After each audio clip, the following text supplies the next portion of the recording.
పూట ఎవరైనా ఉన్నారా గెస్ట్ స్పీకర్ మధ్యలో బ్రేక్ ఇచ్చి మళ్ళీ వద్దామా?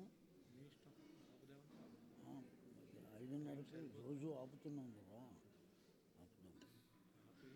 టైం సరిపోతుందంటే పూట వదిలేసేయండి. వెళ్ళేవారిని బయట చూసుకునేవాళ్ళు బయట చూసుకునేవాళ్ళు చూసుకుంటారు కదా. ముందు రేపు అట్లా ఇద్దామంటే సార్ రేపు ఉన్నారు ఎవరన్నా? రేపు ఉదయం పూట వస్తాడు సంతోష్ కుమార్. ఏ సంతోష్? బాచంపల్లి, మైసూరు సంతోష్ కుమార్. రేపు ఉదయం పూట. రేపు మీ కథను బట్టి రేపు మధ్యాహ్నం ఏం చేద్దామంటే 4ంటికి పెడదాం, కొద్దిగా టైం లేదు.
ధరం విష్ణుం శశివర్ణం చతుర్భుజం ప్రసన్నవదనం ఛాయేత్ సర్వవిఘ్నోపశాంతయే.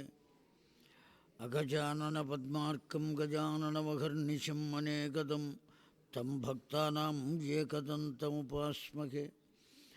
వాగీషాద్యాస్సు మనసః సర్వార్థానాం ఉపక్రమే యం నత్వా కృతకృత్యాస్యస్తం నమామి గజాననం.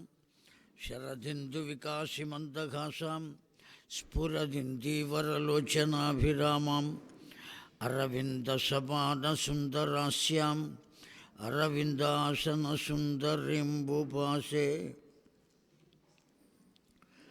శ్రీరామచంద్రకాశ్రితపారిజాతక సమస్తకల్యాణగుణాభిరామः సీతాముఖంభోరుహచించరీకः నిరంతరం మంగళమతనోతు.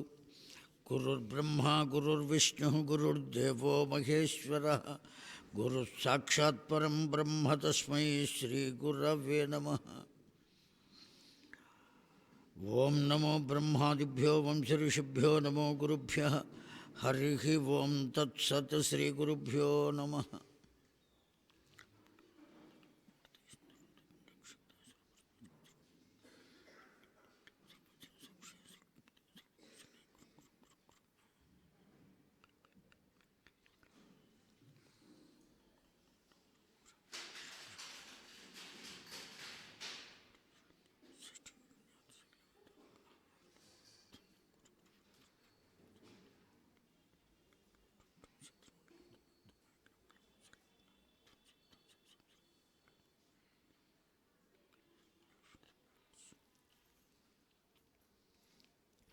శ్రీమాత్రే నమః.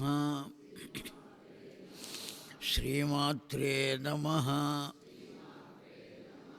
శ్రీమాత్రే నమః. శివాయ గురవే నమః. శివాయ గురవే నమః. శివాయ గురవే నమః.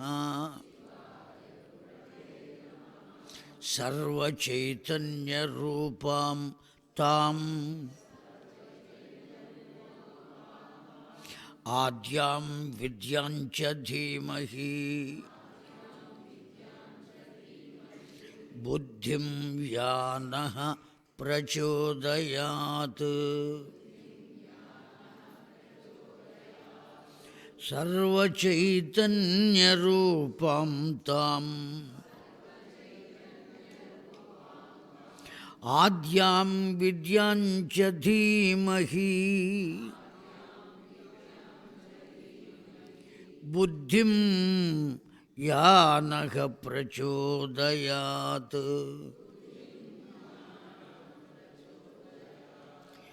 సర్వచైతన్యరూపాం తాం ఆద్యాం విద్యాం చ ధీమహి బుద్ధిం యానః ప్రచోదయాత్.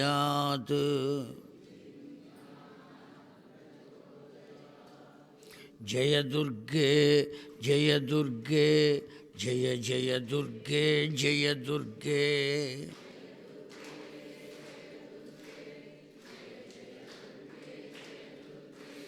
జయ దుర్గే జయ దుర్గే జయ జయ దుర్గే జయ దుర్గే.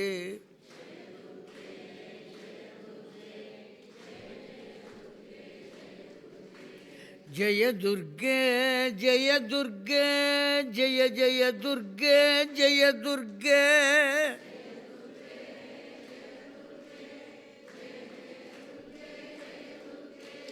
జయ జయ దుర్గే జయ దుర్గే జయ జయ దుర్గే జయ దుర్గే. జయ జయ దుర్గే జయ దుర్గే జయ జయ దుర్గే జయ దుర్గే. జయ జయ దుర్గే జయ దుర్గే జయ జయ దుర్గే జయ దుర్గే. జయ జగదంబ విశ్వపాలిని మాతకు హర నమః పార్వతీపతయే హర హర మహాదేవ హర. దివ్యాత్మస్వరూపులారా, తల్లులారా, తండ్రులారా, ప్రధానంగా ఈ దివ్యమైన క్షేత్రంలో వేంచేసి ఉన్న శక్తిపీఠాధిదేవత భ్రమరాంబికామాతకు, జ్యోతిర్లింగుడైనటువంటి మల్లికార్జున స్వామి వారికి దివ్య చరణారవిందములకు శతకోటి వందన సమర్పణం చేస్తూ, తదితర సకల దేవతాగణానికి సాష్టాంగ ప్రణిపాతములు సమర్పిస్తూ, శ్రీమద్దేవి భాగవత గాథ శ్రవణం చేయడానికి వస్తూ ఉన్న తల్లులకు, తండ్రులకు ఆ దేవదేవుడైనటువంటి మహాదేవుని యొక్క దివ్య ఆశీస్సులు కలుగవలసిందిగా కోరుకుంటూ, ఈరోజు ఉదయం రామతత్వాన్ని గురించి చెప్పారు. సాక్షాత్తు రాముడే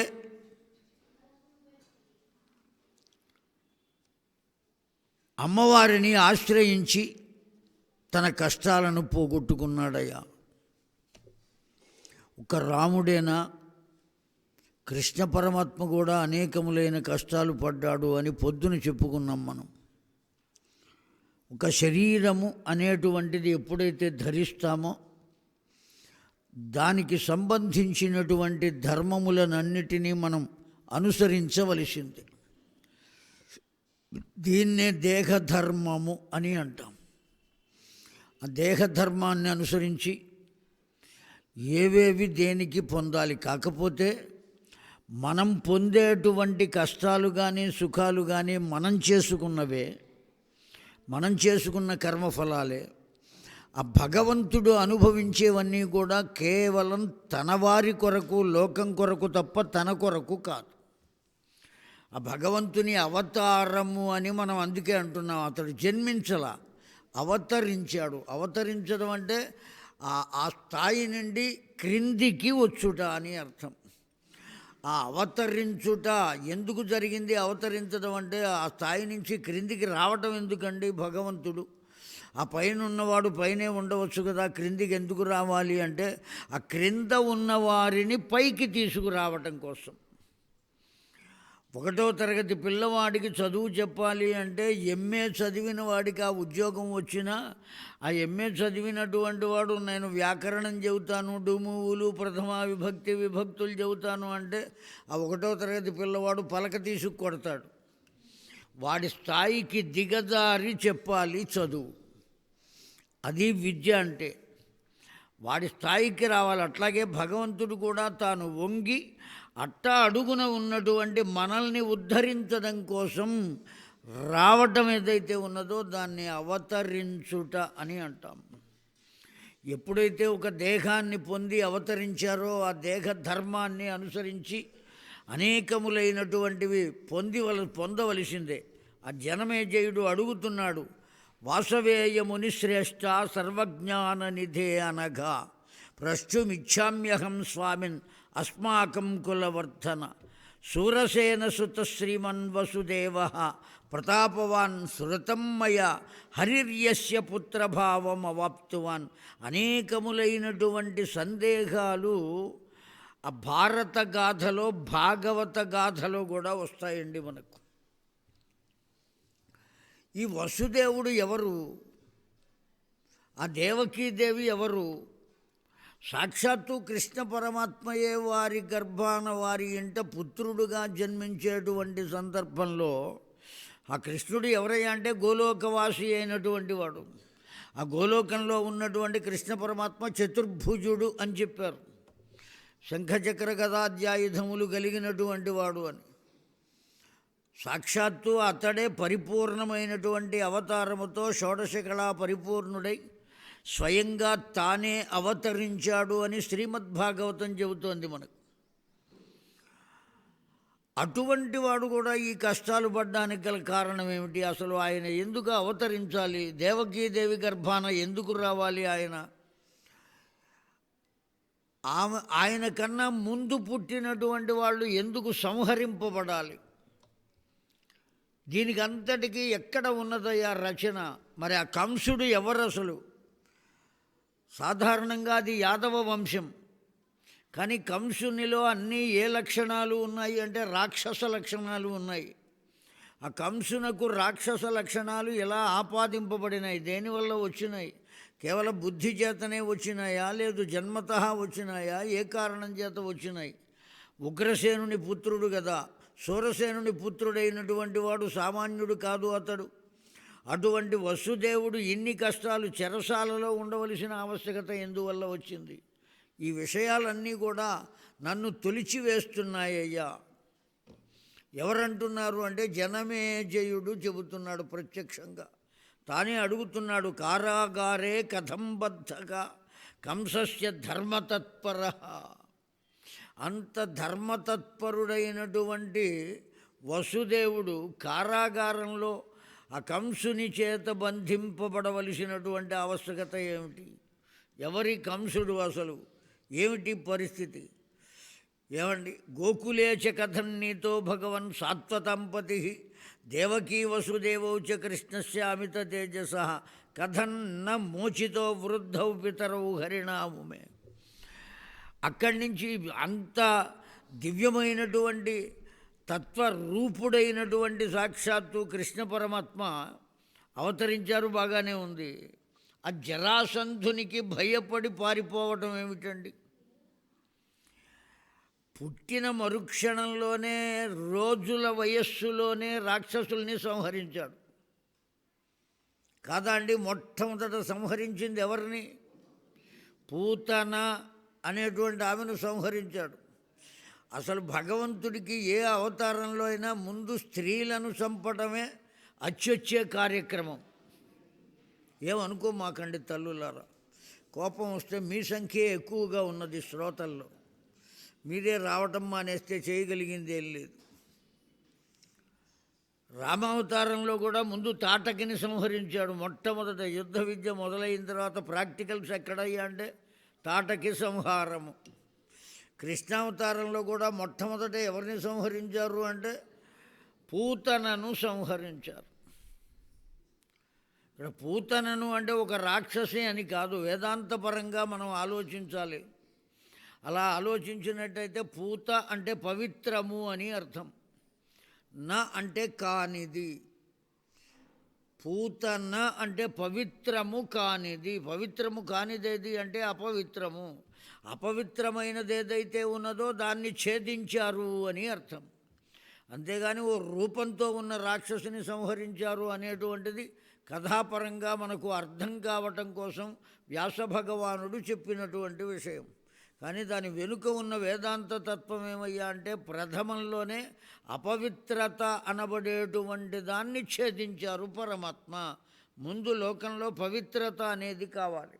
ఆ కారణం చేత అపవిత్రతను దునుమాడి పవిత్రతను నిలబెట్టారు అని ఆయన కూడా చెప్పారు గీతలో. ధర్మ సంస్థాపనార్థాయ సంభవామి యుగే యుగే. దేనికోసం అవతరిస్తావయ్యా నీవు అంటే ధర్మ సంస్థాపన కోసం. ఆ ధర్మం అంత ప్రధానమైనటువంటిది. రూపమే లేనటువంటి ఆ భగవంతుడు ఒక రూపాన్ని పొంది భూమండలానికి వచ్చి ఒక తల్లి గర్భాన జన్మించి ఇన్ని రకాలుగా కష్టాలు పడవలసినటువంటి ఆవశ్యకత దేని కొరకు అంటే ధర్మమును స్థాపించుట కొరకు అని చెప్పారు. ఆ ధర్మం అంత ప్రత్యేకమైనటువంటిది. మరి వీళ్ళందరూ ఈ విధంగా ఎందుకు కష్టపడాలి? చిన్నతనంలోనే పూతన ఆదిగా కలిగినటువంటి రాక్షసులను, ఆ తృణావర్తుని, ఆ శకటాసురుణ్ణి ఇలా చిన్న వయస్సులోనే ఏ ఆయుధం లేకుండా సంహరించినటువంటి వాడు ఆ జరాసంధుని పట్ల ఎప్పటికప్పుడు యుద్ధానికి రావటం. జరాసంధుడు కృష్ణ పరమాత్మ కొద్ది రోజులు యుద్ధం చేసి పారిపోవటం. చిట్ట చివరికి కాలనేమి అనబడేటువంటి వాడిని కూడా సహాయంగా తీసుకుని జరాసంధుడు వస్తే అప్పుడు కూడా పారిపోయాడు కృష్ణ పరమాత్మ. ఏమీ ఎదిరించలేదయ్యా. ఇంత శక్తి సంపన్నుడైనటువంటి వాడు, నేను తప్ప ఎవ్వరూ గతి లేరయ్యా, నన్నే మీరు భజించండి అని చెప్పినటువంటి వాడు, అనన్యాశ్చింతయంతో మాం అని చెప్పినటువంటి వాడు ఏ విధంగా వాళ్ళను నిర్జించలేకపోయాడు? ఎందువల్ల ఇలా జరిగింది? ప్రాక్తనం కిం తయో కర్మ దుర్విజ్ఞేయం మహాత్మభిః జన్మ వై వాసుదేవస్య యత్ర ఆసీత్ పరమాత్మనః. ఇంత దివ్యత్వాన్ని పొందినటువంటి కృష్ణ పరమాత్మ ఏమీ చేయలేకపోయాడు. అంత గొప్పవాడైనటువంటి ఆనకదుందుభి అని పేరు పొందినటువంటి వసుదేవుడు కూడా ఏమీ చేయలేకపోయాడు. వాళ్ళ గత జన్మ ఏమిటి, ఆయా గత జన్మల్లో వాళ్ళు చేసినటువంటి పాపములు ఏమిటి, ఎందువల్ల వచ్చింది ఇదంతా అని ఆ జనమేజయుడు ప్రశ్న వేశాడండి. నేను మిమ్మల్ని అడుగుతున్నా, మీకు ఎప్పుడైనా ఈ సందేహాలు వచ్చినాయా అండి? మాట్లాడరేమండి? వచ్చినాయా మీకు ఎప్పుడైనా సందేహాలు? రాలే? వచ్చాయా? అడిగారా ఎవరినైనా? అడిగి తెలుసుకున్నారా అండి? మాకెందుకురా, ఎవరైనా వచ్చి చెబితే కూర్చుని వింటాం. స్వస్తి అనగానే వాడి మొహానే దులిపి వెళ్ళిపోతాం. ఎక్కడ దులుపుతామండి? మళ్ళీ ఆ గుమ్మం దాటామా ఏం సమస్య లేదు. అలా ఉండకూడదండి. ఖచ్చితంగా జిజ్ఞాసులై ఉండాలి. ఆ విషయాన్ని తెలుసుకుందాం. ఎందువల్ల ఇలా జరుగుతుంది, భగవంతుడికి కూడా ఇలా ఉంటుందా అనేటువంటి సందేహం మనకందరికీ రావాలి. దేనివల్ల? ప్రతి దానికి కార్యకారణ నిమిత్త యోగ్యత అని చెప్పబడింది వేదశాస్త్రంలో. ఒక కారణం లేకుండా ఏ కార్యము జరిగేటువంటి అవకాశం లేదు. మనం కూడా దుఃఖపడుతున్నాము అంటే దానికి వెనుక కారణం ఉన్నది. దేనికి దుఃఖపడుతున్నామంటే ఏ దుఃఖాన్ని మనం పొందుతున్నామో దానికి సంబంధించినటువంటి దాన్నే గత జన్మలో మనం చేశాం. మామిడి విత్తనం వేస్తే మామిడి మొక్కే వస్తుంది, సపోటా విత్తనం వేస్తే సపోటా మొక్కే వస్తుంది, వేరే మొక్క రాదు. కనుక మనం ఒక కష్టాన్ని అనుభవిస్తున్నామంటే దీనికి సంబంధించినటువంటి పాపమే గత జన్మలో మనం చేశాం అనేటువంటి ఆలోచన కలగాలి. మరి వాళ్ళేం చేశారు అనేటువంటిది మొట్టమొదట ఒకటి నిర్ధారణ చేసుకుందామండి. జాగ్రత్తగా విందాం. వ్యాస భగవానుడు చెబుతున్నాడు. ఎన్ని రకాలైన ప్రశ్నలు ఆ జనమేజయుడు వేస్తే వ్యాస భగవానుడు దానికి సమాధానం చెప్పారయ్యా అని సూతుల వారు చెబుతున్నారు. ఏవం పృష్ట పురాణజ్ఞో వ్యాస సత్యవతీ సుత పరీక్షిత సుతం శాంతం తతో వై జనమేజయం ఉవాచ సంశయశ్చేతృవాక్యం వాక్య విశారద. ఏ విషయాన్నైనా కూడా అతి తేలికగా ఎటువంటి సమస్యనైనా కూడా పరిష్కరించగలిగినటువంటి తపోశక్తి కలిగినటువంటి వారు సత్యవతీ సుతుడు అయినటువంటి వ్యాస భగవానుడు. ఆయన చెబుతున్నారండి, రాజన్ కిమే తద్వక్తవ్యం కర్మణో గతి.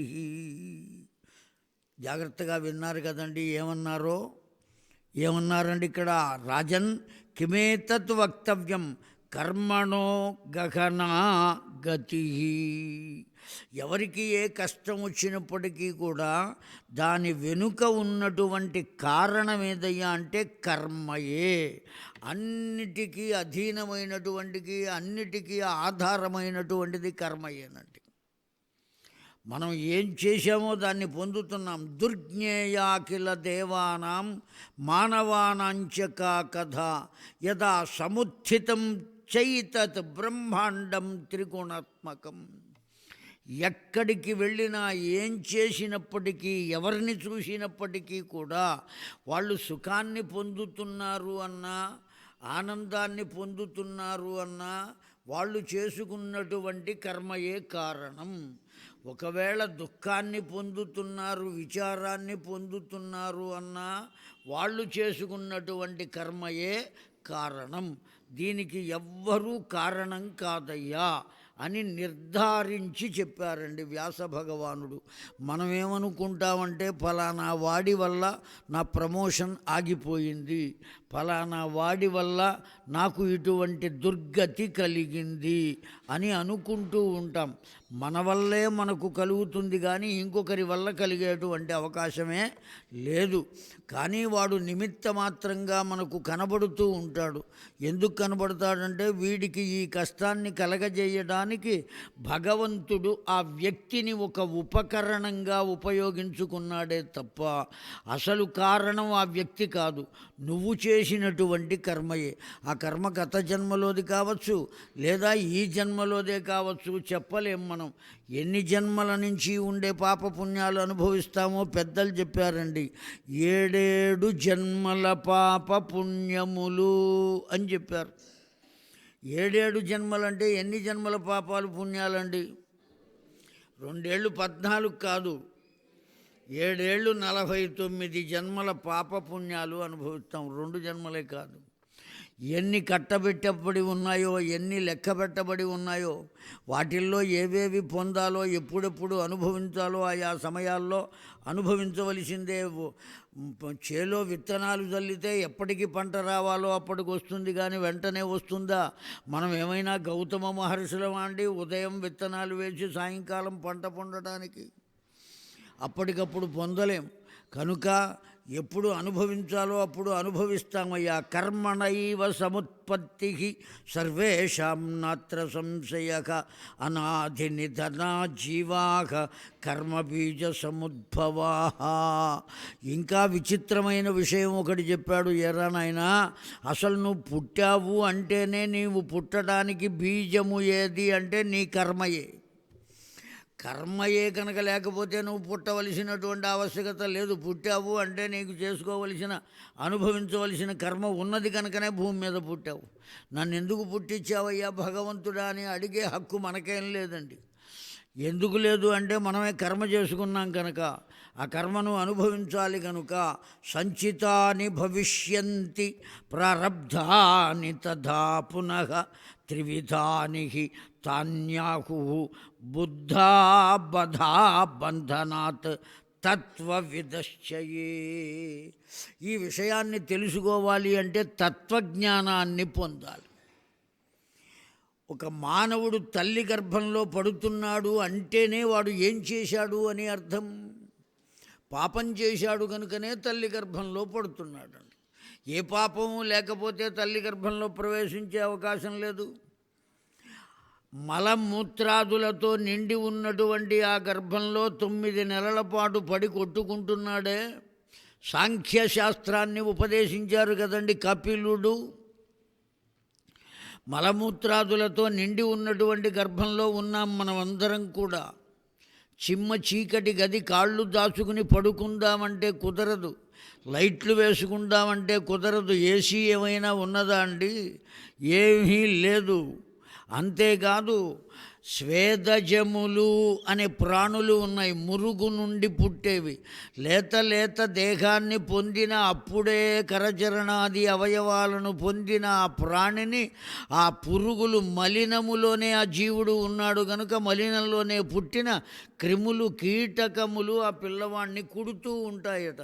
భరించలేకుండా ఉంటాడు వాడు ఒకవేళ ఏడ్చినా ఎవరికీ వినపడదు, తల్లికి కూడా వినపడదు. ఒకవేళ కలవలపడి కదిలితే కాళ్ళు చేతులు గిలగిల తన్నుకుంటే పిల్లవాడు కదులుతున్నాడు అని అమ్మ ఆనందపడుతుంది తప్ప వాడు ఎందుకు కదులుతున్నాడో ఆ తల్లికేమీ తెలియదు. ఇంత దుర్భరమైన జీవితం కాక వాడు భూమి మీద పడాలి అంటే మూత్ర మార్గం నుంచి బయటపడితే ఎంత నీచమైనటువంటి విషయం అండి.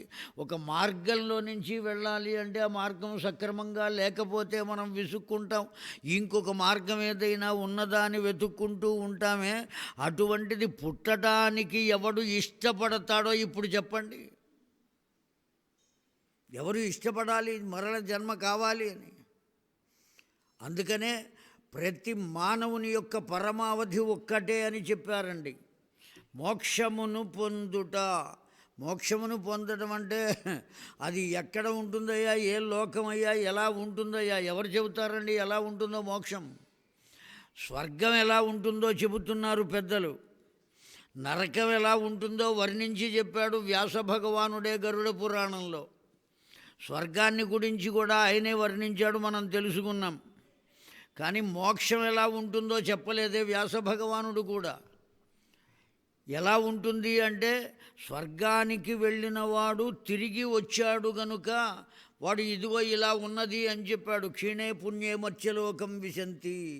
మళ్ళీ భూలోకానికి వస్తున్నాడు. నేను స్వర్గానికి వెళ్ళానయ్యా, అక్కడ రంభ, ఊర్వశి, మేనక, తిలోత్తమ, ఘృతాచి ఇత్యాదిగా కలిగిన వాళ్ళు ఉన్నారు, అమృతాన్ని తాగాము, ఎన్నో సుఖాలు పొందాము, ఇట్టా చెబుతాడండి వాడు. నరకానికి వెళ్ళిన వాడు ఇదిగో ఇన్ని నరకాలు ఉన్నాయ్యా నేను అనుభవించాను అని చెబుతాడు. కానీ మోక్షానికి వెళ్ళిన వాడు తిరిగి వచ్చిన వాడు ఎవడైనా ఉన్నాడా? లేడు గనుక అది ఎలా ఉంటుందో ఎవరికి తెలియదండి. దాన్నే మనం ఏమని చెప్పారు పండితులు, పెద్దలు, మహానుభావులు, అటువంటి వాళ్ళు జన్మరాహిత్యము అని చెప్పారు. మరల జన్మ లేకుండా ఉండటమే మోక్షము. ఈ జనన మరణ చక్రము నుండి బయటపడడం. దీనికి ఏం కావాలి అంటే కర్మరాహిత్యం కావాలి. మనం కర్మ చెయ్యకుండా ఉండగలుగుతామా? కర్మ సన్యాసం తీసుకోగలుగుతామా? చిట్ట చివరికి సన్యాసికి కూడా ఆశ్రమ స్వీకారం చేసేటప్పుడు ఏం చేస్తారండి?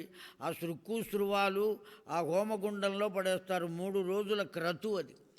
ఆశ్రమ స్వీకారం చేయాలంటే 3 రోజుల క్రతు. ఆ క్రతువు చేసేటప్పుడు ఒక రోజు రాత్రి మొత్తం మెలకువగా ఉండి ఏం చేయాలట?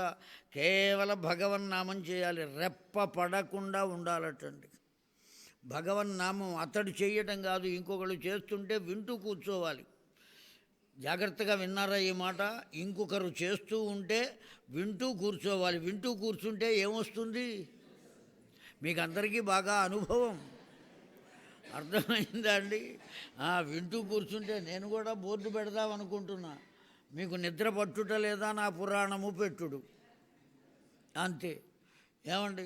కనుక వింటూ ఉంటే వచ్చేసేది అంటే నిద్రే వస్తుంది, కానీ అతడు నిద్రపోకూడదు, కన్ను రెప్పపాటు ఉండకూడదు. ఆ భగవన్నామాన్ని గురించి జాగ్రత్తగా వింటూనే ఉండాలి. తెల్లవారులు ఆ హోమం చేయాలి. తన యొక్క పిండ ప్రదానం తానే చేసుకోవాలి, ఆత్మపిండ ప్రదానము. ఇన్ని చేసుకుని ఆ ఉన్నటువంటి శిఖను ఉత్థాపన చేయాలి, తన చేత్తో తానే పీకి పెరకి వేయాలి. ఇన్ని క్రతువులు ఉన్నాయి, ఉత్తగా రాదు ఆశ్రమ స్వీకారం. కాషాయ బట్టలు కట్టినంత మాత్రం చేత వచ్చే అవకాశం లేదు. అసలు గృహస్థ అయినటువంటి వాడు ఆ వర్ణమునే ధరించకూడదు అని చెప్పారు. ఇవాళ రేపు ఎవరు సన్యాసో ఎవరు గృహస్థో కూడా తెలియని స్థితిలో ఎలా పడితే అట్లా వస్త్రధారణ చేస్తున్నారు. అయిపోతున్నది లోకమంతా కూడా కలి ప్రభావం చేత. కనుక దివ్యాత్మ స్వరూపులారా, ఒక్కొక్క వ్యవస్థకు ఒక్కొక్క నిర్ధారణ చేయబడింది. దాన్ని అనుసరించి ప్రవర్తిస్తే పాపము అనబడేటువంటిది ఉండదు.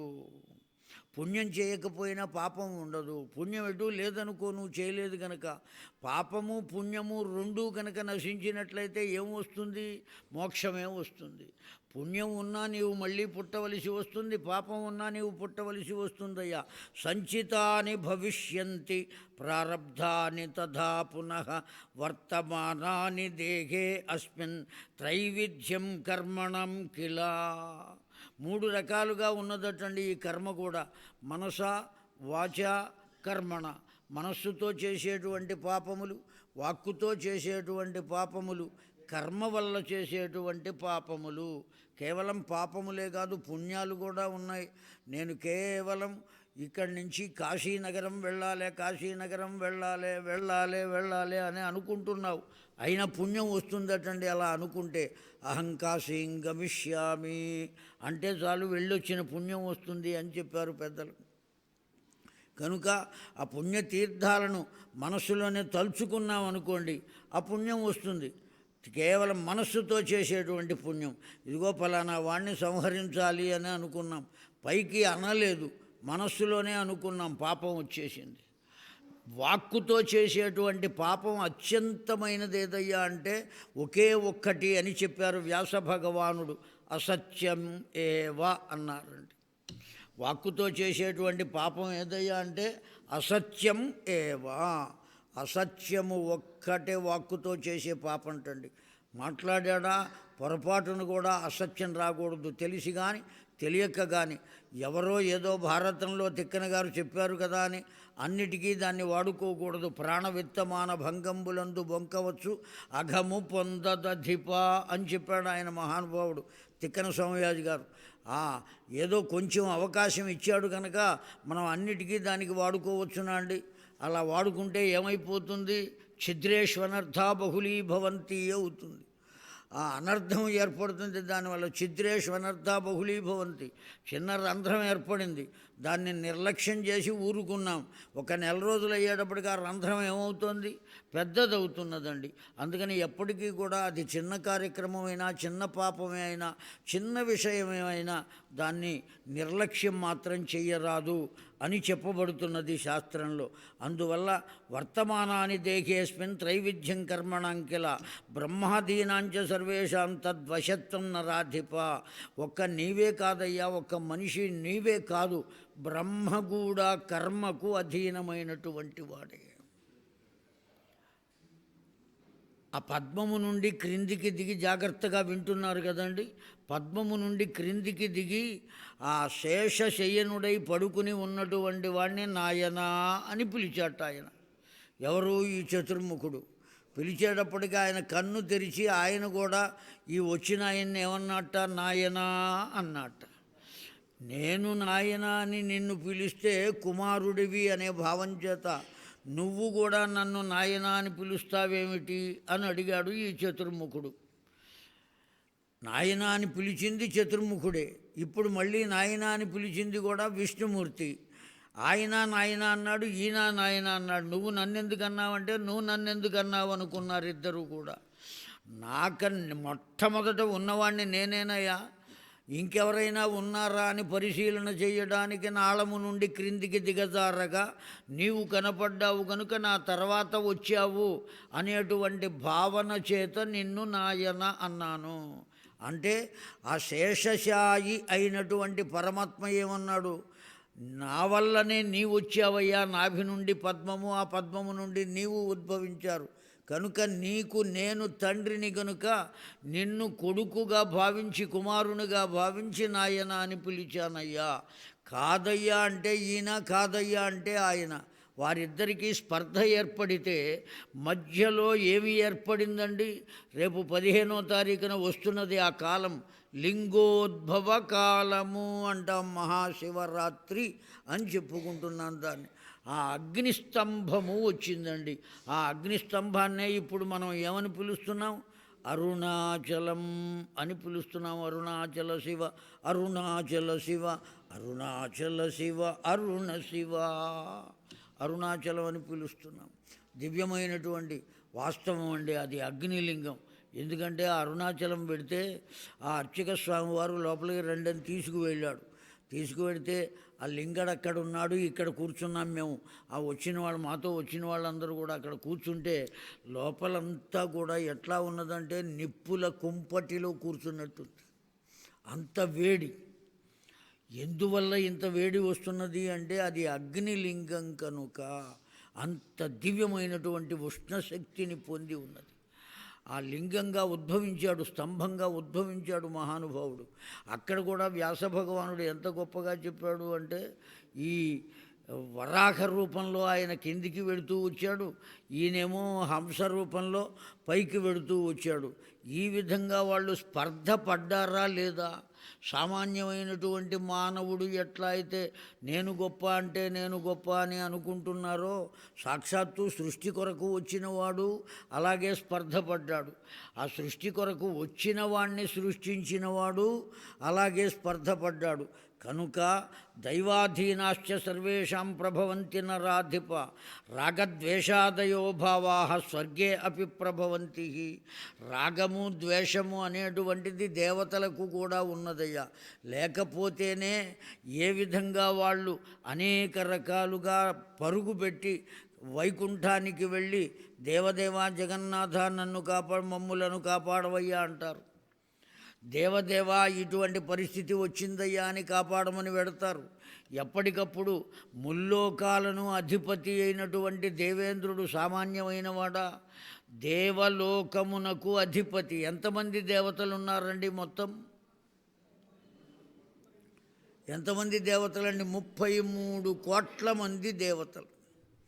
కేవలం దేవేంద్రాదులు మాత్రమే కాదు, గంధర్వులు, యక్షులు, కిన్నరులు, కింపురుషులు, విద్యాధరులు, వీళ్ళందరూ కూడా దేవతలలో కొన్ని తెగలకు సంబంధించినటువంటి వాళ్ళు.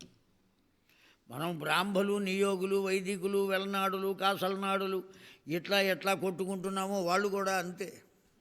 ఆ దేవతలు కూడా, ఆ వైశ్యుల్లో కూడా శ్రేష్ఠులు, గుప్తాలు ఎన్ని రకాలు ఉన్నారు.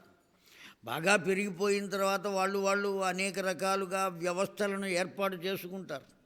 అలాగే దేవలోకంలో కూడా 33 కోట్ల మంది దేవతలు ఉంటే వాళ్ళు అనేక రకాల తెగలుగా ఉన్నారు. ఒకళ్ళంటే ఒకళ్ళకి పడదు. అనేక రకాలైనటువంటి స్పర్ధలు ఆ దేవలోకంలో కూడా. ఆ దేవేంద్రుడు ఎంతమంది తపస్సులు చెడగొట్టడానికి రంభాది అప్సరసలను పంపాడు తన సింహాసనాన్ని నిలబెట్టుకోవడానికి. అతడికి మాత్రం రాగం లేదా? నా సింహాసనం నేను కాపాడుకోవాలి అనేటువంటి రాగం ఉన్నదా లేదా? ఆ తపస్సు చేసేటువంటి వాళ్ళ మీద ద్వేషం ఉన్నదా లేదా? కనుక ఇవన్నీ దేవతలకు కూడా ఉన్నాయ్యా. వికారాక సర్వ ఏవైతే దేహేన సఖ సంగతాక పూర్వవైరానుయోగేన స్నేహయోగేన వై పునః. వాళ్లకు కలిగిన సంబంధముల వల్ల కానీ, దేహము పొందిన కారణము చేత కానీ, లేదా పూర్వజన్మ సంస్కారము చేత కానీ ఇటువంటి స్పర్ధలు ఏర్పడుతూ ఉంటాయి.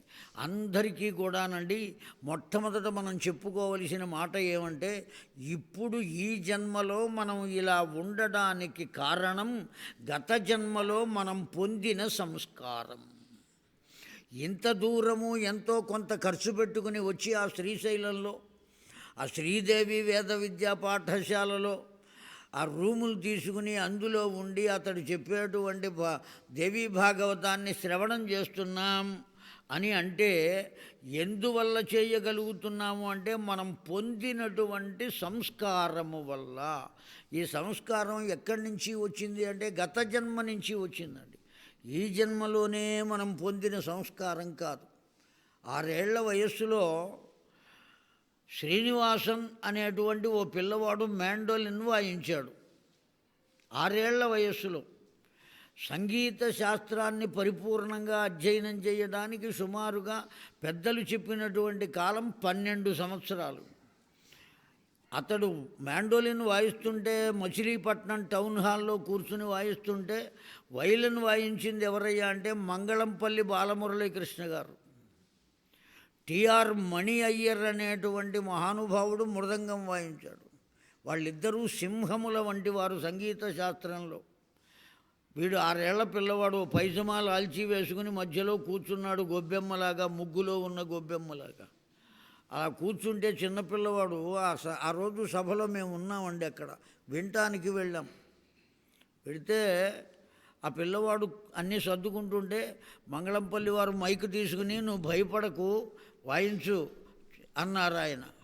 వాడు మొదలుపెట్టి వాతాపి గణపతి వాయిస్తే 42 నిమిషాలు వాయించాడు ఒక్క కీర్తన. 6 ఏళ్ల పిల్లవాడు.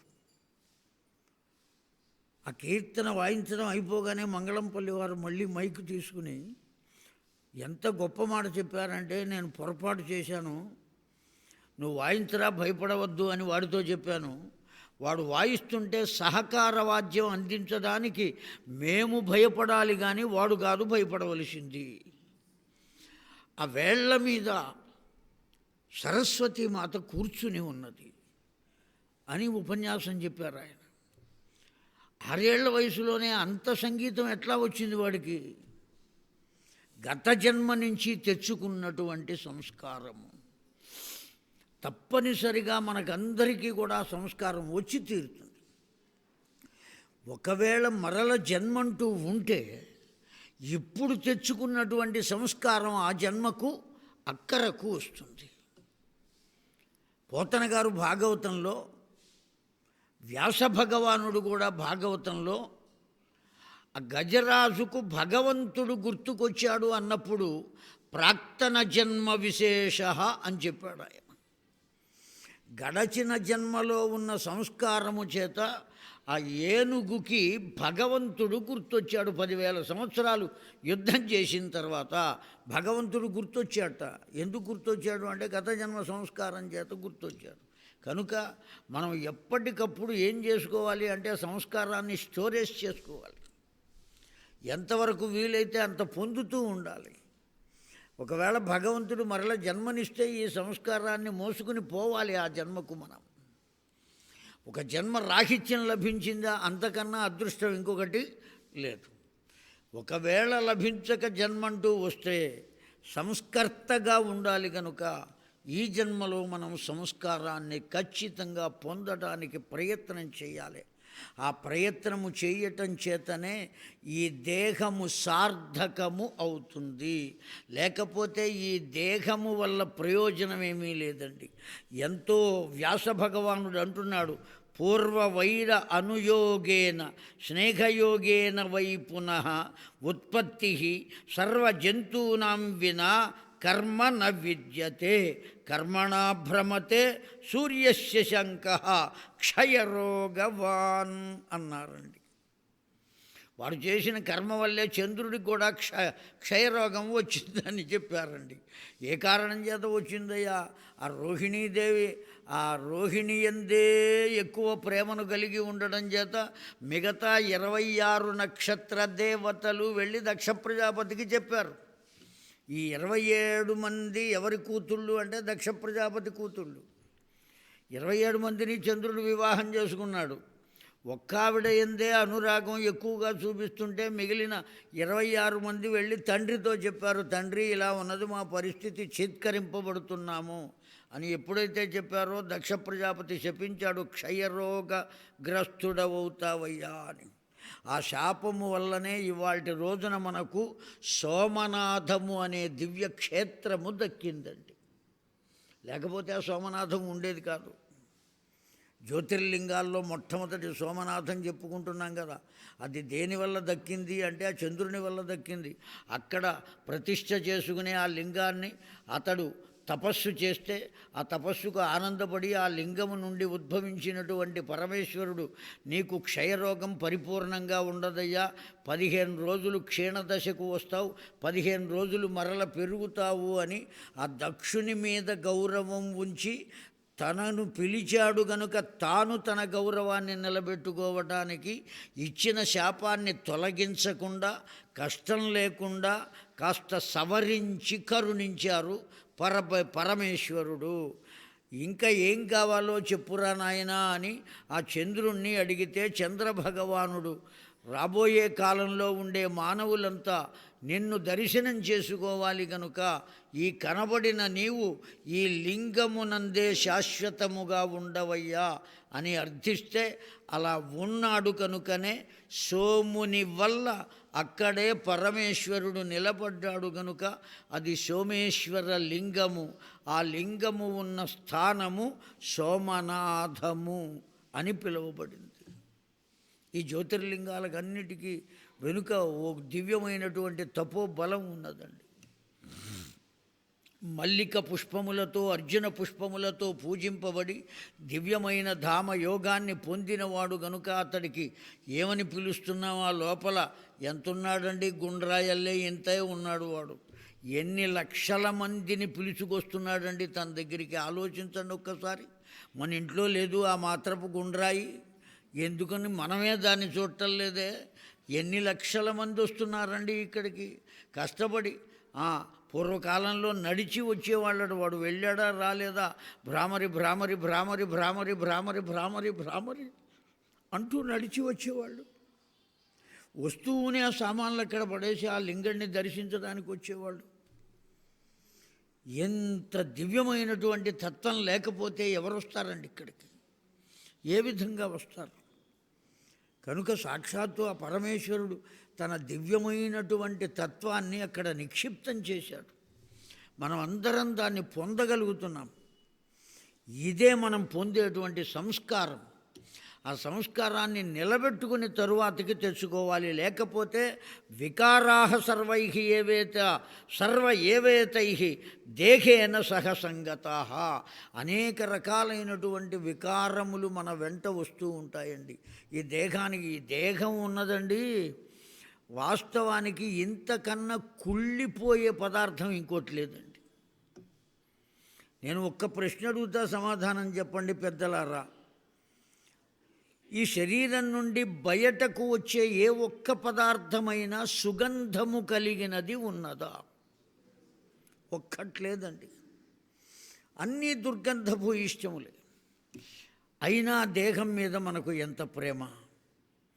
అనేక రకాల మైలేపనాలు రాస్తాం, అనేక రకాలైన ఆభరణాలు దానికే తొడుగుతాం, అనేక రకాలైనటువంటి వస్త్రాలు చుడతాం. ఆ వస్త్రాలు కూడా మామూలు వస్త్రాలు ఉండకూడదు, పట్టు కావాలి, ఇంకా ఇంకా ఇంకా ఖరీదైనవి ఏమైనా ఉన్నాయా అనేవి వెతుకుతూ ఉంటాం. అది బాగుందా ఇది బాగుందా అని చూస్తూ ఉంటాం. ఎన్నో పదార్థాలు పొందుతూ ఉంటాం. కేవలం దేనికోసం అయ్యా అంటే ఆ దేహం కోసం. వాస్తవానికి దేహానికి మనకు సంబంధం లేదని పూర్వ వృత్తాంతంలో తెలియచేశారు వ్యాస భగవానుడే. నీవు వేరు దేహం వేరురా అని తెలియజేశారు. అయినప్పటికీ కూడా ఎన్ని తెలిసినప్పటికీ ఈ దేహమే నేను అనుకుని ఆ దేహం కోసం ఎన్ని పాటలు పడుతున్నాం, ఎన్ని తిప్పలు పడుతున్నాం. అది ఉన్నంత వరకు ఈ స్పర్ధ అనబడేటువంటిది, వికారము అనబడేటువంటిది తప్పదు, వైరము అనబడేటువంటిది తప్పదు. దేంతో ఒకదానితో వైరం కలుగుతుందండి. కడకు భార్యాభర్తలకు కూడా వైరాన్ని అందిస్తుంది. ఈ వైరాన్ని అందించేది కూడా దేహమే. అంతేకాదు ఆ దేహగతమైనటువంటి భావం, ఆ భావము సంస్కారమును అనుసరించి ఉంటుంది. కర్మణా భ్రమతే సూర్యస్య శంఖః క్షయరోగవన్ కపాలీ చ తథా రుద్రః కర్మణైవ న సంశయః అనాది నిధనం చైతత్కారణం కర్మ సంభవే తేనేహ శాశ్వతం సర్వం జగత్ స్థావర జంగమం. ఈ జగత్తంతా కూడా జగతి అని ఎందుకు పిలువబడింది? ఆ ఒక్కటి అర్థం చేసుకుంటే మన జన్మ ధన్యమేనండి. దీన్నంతా ఏమని పిలుస్తున్నాం? మనం అందరం అంటాం, ఈ జగత్తు అని అంటాం, జగతిలో అని అంటాం. ఈ జగత్తు అనేటువంటిది, జగతి అనేటువంటిది ఎలా ఉత్పన్నమైంది? ఆ శబ్ద వ్యుత్పత్తి ఏమిటి? జ అంటే పుట్టి, గ అంటే గతించేది. వస్తోంది పోతోంది కనుక ఇది జగతి. దాని లక్షణం అది, పోవటం లక్షణం, పోయింది మళ్ళీ రావటం లక్షణం.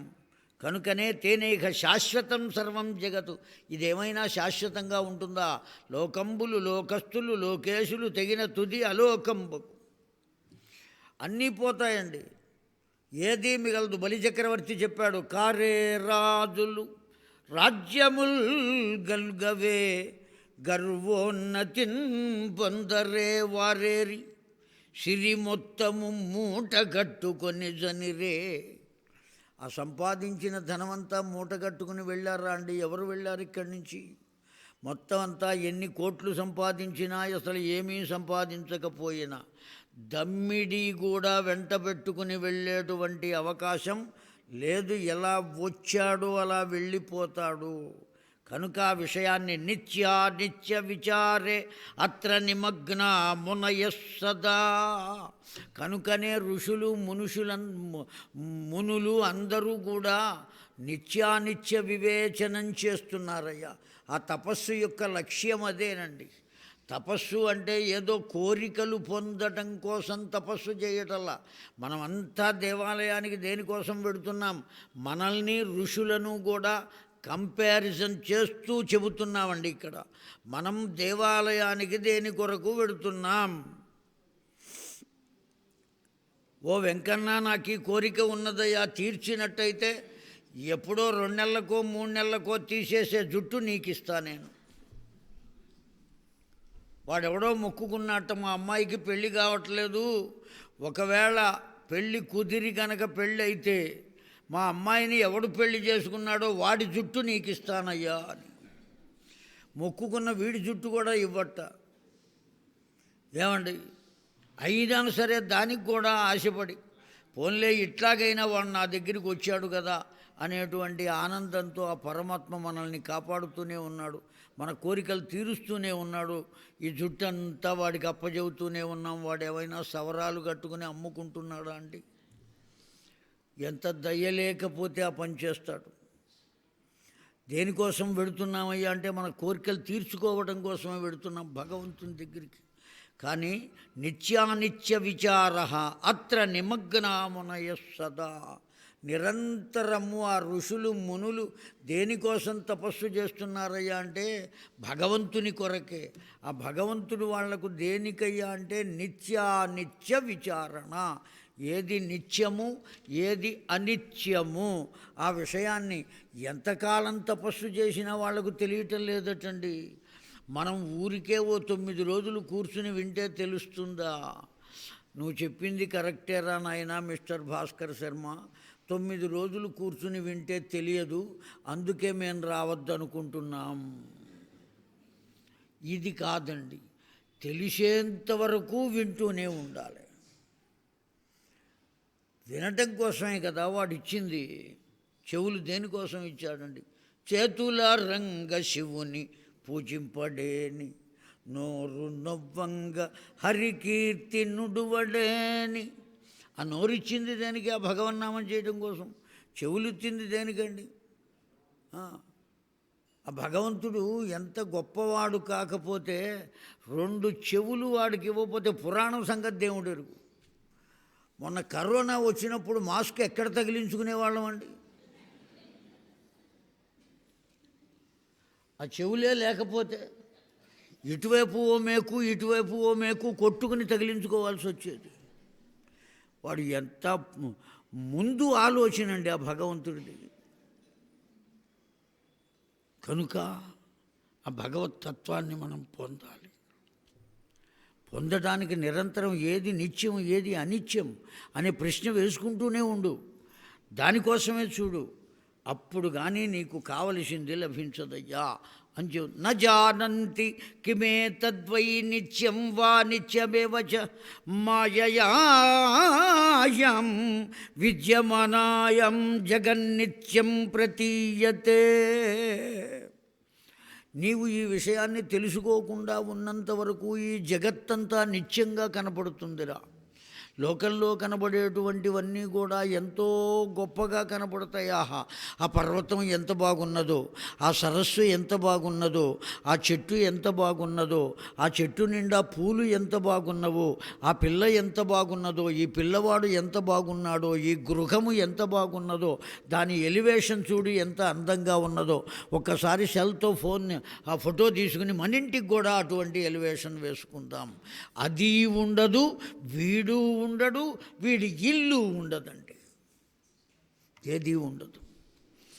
ఎప్పుడు ఆ భగవంతుడు ఆ వస్తువును ఇస్తాడో, ఎప్పుడు ఆ భగవంతుడు ఆ వస్తువును తీసుకువెళ్ళిపోతాడో మనకు తెలియదండి. ఎప్పుడెప్పుడు ఏ పని చెయ్యాలో వాడికి మాత్రమే తెలుసు.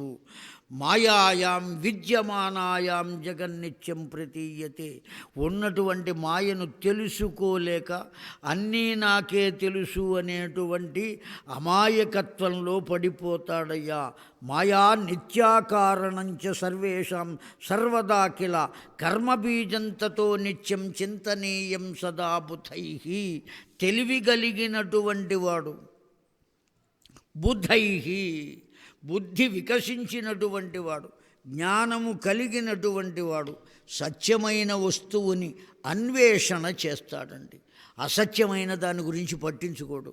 నాకు సత్యమైన వస్తువు కావాలే, దానికోసం ఇప్పుడు ఋషులు మునులు కూర్చుని అలా ముక్కు మూసుకుని చెట్ల కింద కూర్చుని గడ్డాలు మీసాలు పెరిగిపోతున్నా, ఏమవుతున్నా కూడా గమనించకుండా చిక్కిపోతున్నా శరీర కార్యకారిణా తపస అలం అంటాడండి కాళిదాసు. ఆ శరీరం కృషించిపోతుంది, ఎముకలు మాత్రమే మిగులుతాయి. అట్లా తపస్సు చేస్తున్నారు కదా వాళ్ళు. దేనికోసం తపస్సు చేస్తున్నారండి? వాళ్ళు మనలాగా చక్కగా పంచపక్ష పరమాన్నములు తినలేరా? వాళ్ళకి చేత కాదా అంటే చేతవు. అయినప్పటికీ అవన్నీ వదిలేసి అలా శరీరాన్ని శుష్కింపజేసి ఎముకల గూడుగా దేనికోసం మిగిలిపోతున్నారు అంటే ఒకే ఒక్క దానికోసం అండి. ఏమిటా ఒక్కటి అని ప్రశ్న వేసుకుంటే సత్యము ఏది ఇది అండి ప్రశ్న. దాని ఒక్కదానికోసం ఇంత శ్రమ పడుతున్నారట వాళ్ళు. ఏమండి? కనుక భ్రమత్యేవ జగత్సర్వం రాజన్ కర్మ నియంత్రితం నానాయోనిషు రాజేంద్ర నానాధర్మమయేషు చ ఇచ్ఛయా చ భవేజ్జన్మ విష్ణోరమిత తేజస. కేవలం సామాన్యమైన మానవుడే కాదయ్యా, ఇటువంటి భ్రమలో పడి అనేకములైన జన్మలు ఎత్తాడు ఆ నారాయణుడు కూడా. కడకు ఏ జన్మ ఎత్తాడండి అంటే క్రిమికీటకాదులు జంతు జన్మ కూడా ఎత్తాడండి. వరాహ రూపాన్ని పొందాడా లేదా? మత్స్య రూపాన్ని పొందాడా లేదా? ఏమండి? అమ్మవారికి కూడా మీనాక్షి అనే పేరు వచ్చింది. పొద్దున వారు చెప్పినట్టున్నారు ఆ మీనాక్షి అని. ఎందుకు పేరు వచ్చిందండి మీనాక్షి అని?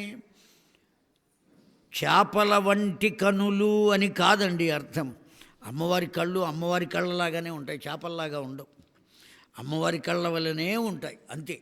మరి మీనాక్షి అని ఎందుకన్నారంటే చేప తన పిల్లలను చూపులతో పెంచుతుంది. తన పిల్లల్ని ఎలా పెంచుతుందండి? చూపుతోనే పెంచుతుంది. ఆ జగన్మాత కూడా మనందరినీ తన కంటి చూపుతో పెంచుతున్నదండి. అందుకోసమనే మీనాక్షి చూపుతో పెంచుతుంది. అదేమీ ఆహారం తెచ్చి ఇవ్వదండి చేప పిల్లలకు, చూపు వల్లనే. అసలు చేపకు ఆహారం ఏమిటో తెలుసునా అండి? నీటిలో ఉన్న బుడగలు, వేరే ఏవో మాంసమో ఏవో కాదండి. నీటిలో ఉన్న బుడగలే చేపకు ఆహారం. ఆ బుడగ కనపడితే చాలు మెల్లగా అక్కడికి వచ్చి నోరు తెరిచి అది మింగేస్తుంది ఆ బుడగను. ఎంత శాకాహారం అండి అది, చాలా గొప్పది. ఆ మీనం ఆ అవతారాన్ని పొందాడు భగవంతుడు.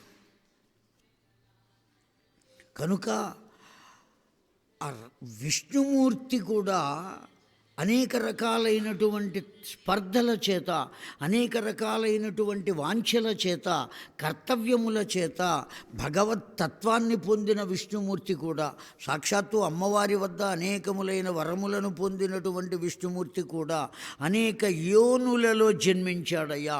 నీచమైనటువంటి యోనులలో కూడా ఇచ్ఛయాచ భవేజ్జన్మ విష్ణో అమిత తేజస యుగే యుగేష్వనేకాసు నీచయో యోనిషు తత్కథం త్యక్త్వా వైకుంఠ సంవాసం సుఖభోగాననేకశః. ఆ వైకుంఠంలో అనేకములైన భోగాలు పొందవలసినటువంటి నారాయణుడు ఆ వైకుంఠ భోగాన్ని వదిలిపెట్టి నీచ యోనుల్లో ప్రవేశించాడు, జన్మించాడు. దేనికోసం జన్మించాడయ్యా అంటే ఇదిగో దీనికోసమే జన్మించాడయ్యా. పుష్పాపచయ లీలాంచ జలకేళిం సుఖాసనం త్యక్త్వా గర్భగృహే వాసం కో అభివాంఛతి బుద్ధిమాన్ తూలికం మృదు సంయుక్తం దివ్యాం శయ్యాం వినిర్మితం త్యక్త్వా అధోముఖవాసంచకు అభివాంఛతి పండిత. హాయిగా వైకుంఠంలో అనేకములైనటువంటి పారిజాత కుసుమములు ఉంటే ఆ పారిజాత కుసుమముల యొక్క దివ్య గంధాన్ని ఆస్వాదిస్తూ హాయిగా ఆనందంగా ఉండలేడా? హంసతూలిక తల్పములు ఉంటే ఆ తల్పముల మీద పవ్వళించి ఉండలేడా? అందున అమ్మవారు ఉన్నది కదండి, ఆ అమ్మవారి ఒడిలో తలబెట్టుకుని పడుకునేవాటెప్పుడు ఆయన. అందుకనే పోతన గారు ఏమన్నాడండి, అలా వైకుంఠపురంబులో నగరిలో ఆమూల సౌధంబుదాపల మందారవనాంతరామృత సరప్రాంతేందు కాంతోపలోత్పల పర్యంకరమా వినోదియౌ. ఎక్కడ వినోదాన్ని పొందుతున్నట్ట? పర్యంక రమా వినోదియౌ. అపర్ణ ప్రసన్నుండు విహ్వల నాగేంద్రము పాకియన కుయ్ ఆలించి సంరంభియ్యై. ఆ వైకుంఠంలో అంత హాయిగా వాళ్ళ ఆవిడ ఒళ్ళో తలబెట్టుకుని పడుకోవలసినటువంటి వాడు ఈ నానా యోనుల్లో ఉద్భవించవలసినటువంటి ఆవశ్యకత ఏం వచ్చింది? ఎందుకట్లా రావాలి అంటే కేవలం ముక్త్వాకో నరకే వాసం మనసాపి విచింతయత్ సింధుజోద్భుత భావానాం రసం త్యక్త్వా సుదుశ్యజం విన్మూత్రరసపానంచ క ఇచ్చేన్మతిమన్నరః. సామాన్యమైన మానవుడు ఇటువంటి జన్మలు ఎత్తాడు అంటే అనుకోవచ్చండి. ఆ తల్లి గర్భంలో ఉన్నటువంటి వాడు నోరు తెరిస్తే మలమూత్రాదుల్లో ఏది లోపలికి వెడుతుందో తెలియదు. ముక్కులోంచి వెడుతుందా, చెవుల్లోంచి వెడుతుందా, నోట్లోంచి వెడుతుందా, వాటిల్ని ఆస్వాదిస్తూనే ఉంటాడు, వాటిల్ని భరించలేకపోతాడు, దుఃఖపడతాడు. ఇన్ని చేశాడు మానవుడు అంటే వాడికి ఏదో కర్మ ఉన్నది. మరి భగవంతుడు ఎందుకయ్యా అట్లా తల్లి గర్భంలో పడ్డాడు అంటే వాడికి కూడా ఓ కర్మ ఉన్నది. ఏ కర్మ ఉన్నది అంటే తాను చెప్పింది చెయ్యటం వాడి కర్మ. ఆ కారణం చేత వాడు ఆ పని చేయవలసి వచ్చిందయ్యా. తద్భీతాశ్చ ప్రకుర్వంతి మునయో దుస్తరం తపః హిత్వా భోగంచ రాజ్యంచ వనే యంతి మనస్వినః. దీనికి అంతటినీ చూచి ఈ విషయాలు తెలుసుకుని దాని పట్ల భయపడ్డారు కనుకనే మునులు మరల మాకు జన్మ వద్దయ్యా అని చెప్పటం కోసమే తపస్సు చేస్తున్నారండి. కనుక ఆ ఋషులు మునుల యొక్క తపస్సు దేని కొరకు?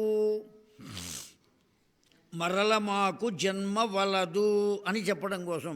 మనం కూడా అలా చెప్పడం కోసం ఏం చేయాలి అంటే తపస్సు చేయాలి. ఇప్పుడు మీరంతా చేస్తున్నది తపస్సేనండి. పొద్దున పూట 9:30 నుంచి 12:30 దాకా 3 గంటలు కూర్చుని వింటున్నారు. మళ్ళీ 3:30కు వచ్చి 5:30 దాకా 2 గంటలు చెబుతున్నాడు. మొత్తం ఎన్ని గంటలైనాయండి? 5 గంటలైనాయి. సంధ్యావందనం అయ్యిందో లేదో మళ్ళీ 6 వస్తున్నాడు, చెప్పడం మొదలు పెడుతున్నాడు 8 దాకా. 7 గంటల పాటు కూర్చుని వింటున్నారండి. ఏం చేస్తారు? ఏమంటారు దీన్ని? శ్రవణ తపస్సు అంటారు. 7 గంటల పాటు ఇక్కడ కూర్చుని వాడు రోజుకి 7 గంటలు చెబుతున్నాడు అంటే వాడు వచన తపస్సు. మనం ఇద్దరం చేస్తున్నది ఏమిటయ్యా ఇక్కడ వ్యవస్థ అంటే భగవంతుని గురించి ఒకడు సంభాషిస్తూ ఉంటే అది అతడికి సంభాషణ తపస్సు అయితే ఆ సంభాషణ భగవంతుని గురించి కనుక దాన్ని వినటం కోసం శ్రవణ తపస్సు చేస్తున్నటువంటి మీరు కూడా ఎవరితో సమానమయ్యా అంటే ఋషులు మునులతో సమానమే అన్నారు. ఎవరైతే ఆ భగవంతుని యందు దృష్టితో కూర్చుని వింటారో, ఎవరు బయటికి వెళ్ళిపోయారనేటువంటి వాళ్ళ గురించి మనకు అక్కర్లా. గంగిగోవు పాలు గంటెడైనను చాలు కడివెడైననేమి కర్రము పాలు. అర్థమైందా అండి? ఆ ట్యాంకు నిండా గాడిద పాలు ఉన్నాయి, ప్రయోజనం లేదు. చెంచాడు ఆవు పాలు దొరికితే ఆనందం. కనుక వినగలిగిన వాళ్ళు 4 ఉన్నారా చాలు, 4000 మందితో పని లేదు. కనుక ఆ విధమైనటువంటి స్థితి హిత్వా భోగంచ రాజ్యంచ వనే యాంతి మనస్వినః తద్భీతస్తు విమూఢాత్మ కష్టం సేవితుమిచ్చతి. ఈ విషయాన్ని తెలుసుకోలేక మూర్ఖులైనటువంటి వాళ్ళు, మూఢులైనటువంటి వాళ్ళు, ఇదే నా జన్మ, ఇదే నా బ్రతుకు, వీళ్లతోనే ఉన్నది, ఇతడే నా భర్త, ఈమె నా తల్లి, ఇతడే నా తండ్రి, నా పిల్లలు, నా వాకిలి, నా ఇల్లు, దాంతోనే పడి ఏడుస్తూ ఉంటాడండి. నాది నాది నాది నాది నాది నాది. ఎప్పుడో భగవంతుడు చెప్పకుండానే ఆ లోపల ఉన్న ఊపిరి తీసుకువెళ్ళిపోతాడండి. ఆ తీసుకువెళ్ళిపోయిన తర్వాత ఇప్పుడు ఏది నాది అంటాడు వాడు. పోనీ ఎన్నాళ్ళు నాది నాది అన్నవాడు ఉన్నాడు కదా, అక్కడ విగత జీవుడై పడి ఉన్నాడు కదా, వాణ్ణి చూసి ఇది నాది అనేవాళ్ళు ఎవరైనా వస్తారా? నాది అని ఎవరైనా అంటారా? పొరపాటును కూడా అనరండి. తనకు తాను కాకుండా ఎవరికీ కాకుండా పోవుటయే మరణము. కనుక ఇటువంటి మరణాన్ని మనం పొందకుండా ఉండాలి అంటే పుట్టకుండా ఉండాలి. కనుక దానికోసం కావలసినటువంటి పరిశ్రమ చేయవయ్యా, అది లెక్క అని చెబుతున్నాడండి. తద్భీతస్తు గర్భే తుదంతి కృమయోః జఠరాగ్నిస్తపత్యథః వపాసంవేష్టనం క్రూరం కిం సుఖం తత్ర భూపతే వరం కారాగృహే వాసో బంధనం నిగళైర్వరం. వ్యాసభగవానుడు ఎంత మాట అన్నారంటే, తల్లి గర్భంలో పడ్డం కన్నా చెరసాలలో ఉండటం గొప్ప విశేషం రా అన్నారు. చెరసాలలో ఉంటే ఎప్పటికో ఒకప్పుడు వాడు బయటకు వస్తాడు. ఆ చెరసాలలో ఉన్న చెరసాల అధికారులు వాడికి సమయానికి ఇంత అన్నం పెడతారు. కానీ తల్లి గర్భంలో ఉన్నవాడి గతి ఏమిటండి?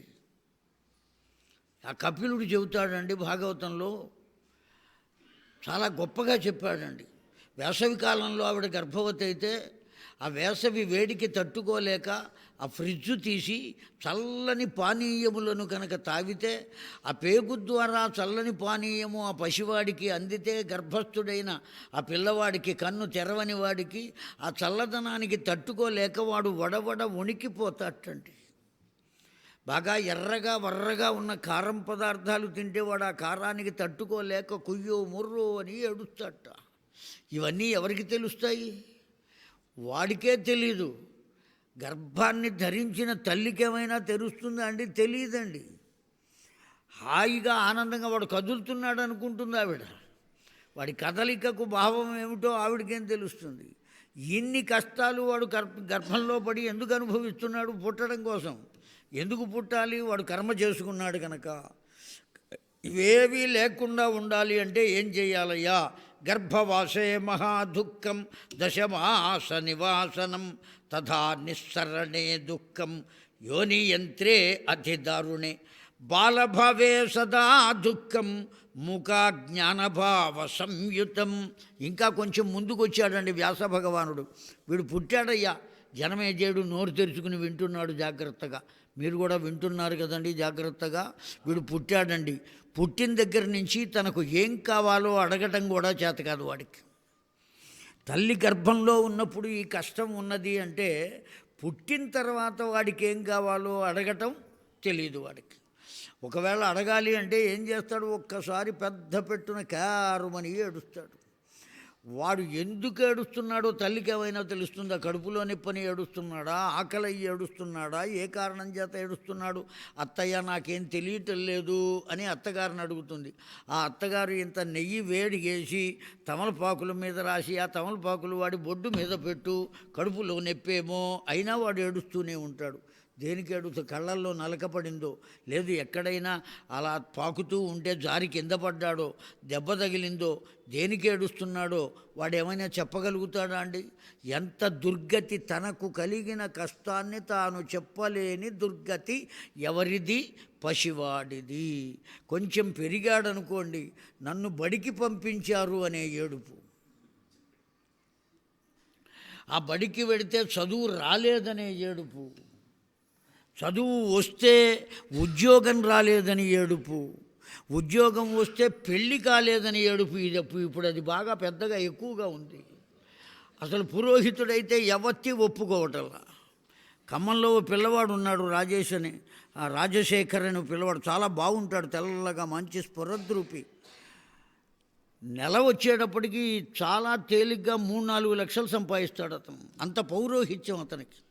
స్మర్త, గట్టి మంత్రం ఉన్నది. అవధానుల పరమేశ్వర ప్రసాద్ అని ఆయన దగ్గర అధ్యయనం చేశాడు ఆయన వేద పండితుడు పాపం.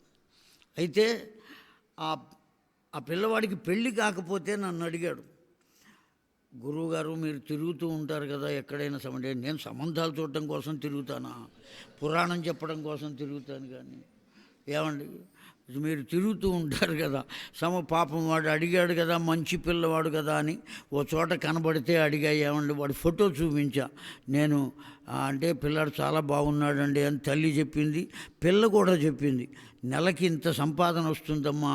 అవునండి చాలా సంతోషం, కానీ నేను చేసుకోనండి గురువుగారు అంది. పైగా గురువుగారితో నేను చేసుకోను అన్నది. ఎందుకు చేసుకోవమ్మా అంటే, ఆయన తెచ్చే ఖర్జూరకాయలు, ఒక్కలు, రూపాయి బిళ్ళలు ఏరలేనండి ఆ బియ్యంలో అన్నది.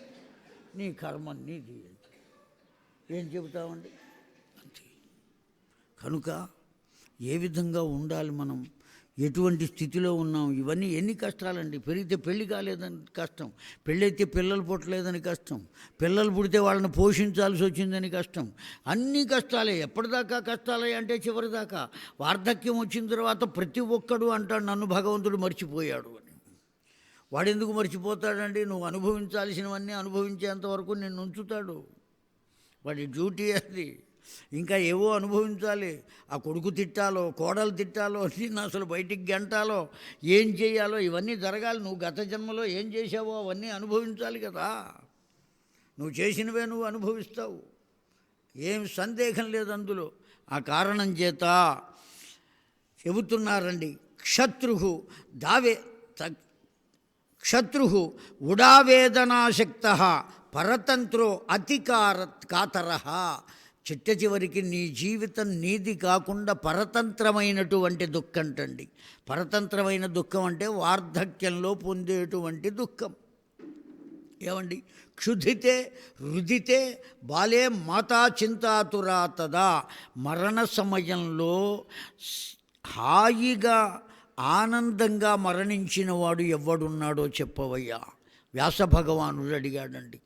ఆనందంగా నాకు ఏ చీకు చింత లేదయ్యా, నేను హాయిగా వెళ్ళిపోతున్నాను అన్నటువంటి వాడు ఎవడైనా ఉన్నాడా? ఒకవేళ ఉంటే అతడు తపశ్శాలి అయ్యుండాలి, గొప్ప తపస్సు చేసిన వాడు అయ్యుండాలి. తపస్సు చేయడం అంటే ఎక్కడికో అరణ్యాలకే వెళ్ళక్కర్లేదండి, ఇంట్లో ఉండి కూడా తపస్సు చేసిన మహానుభావులు ఎంతమంది లేరు. పొద్దున మనం చెప్పుకున్నాం తాడేపల్లి రాఘవనారాయణ శాస్త్రి వర్యులు గొప్ప తపస్సులు. అందులో ఏమాత్రం సంసారి అయినప్పటికీ కూడా జనక మహారాజు వంటి వాడు ఆయన. అంత దివ్యమైనటువంటి వారండి.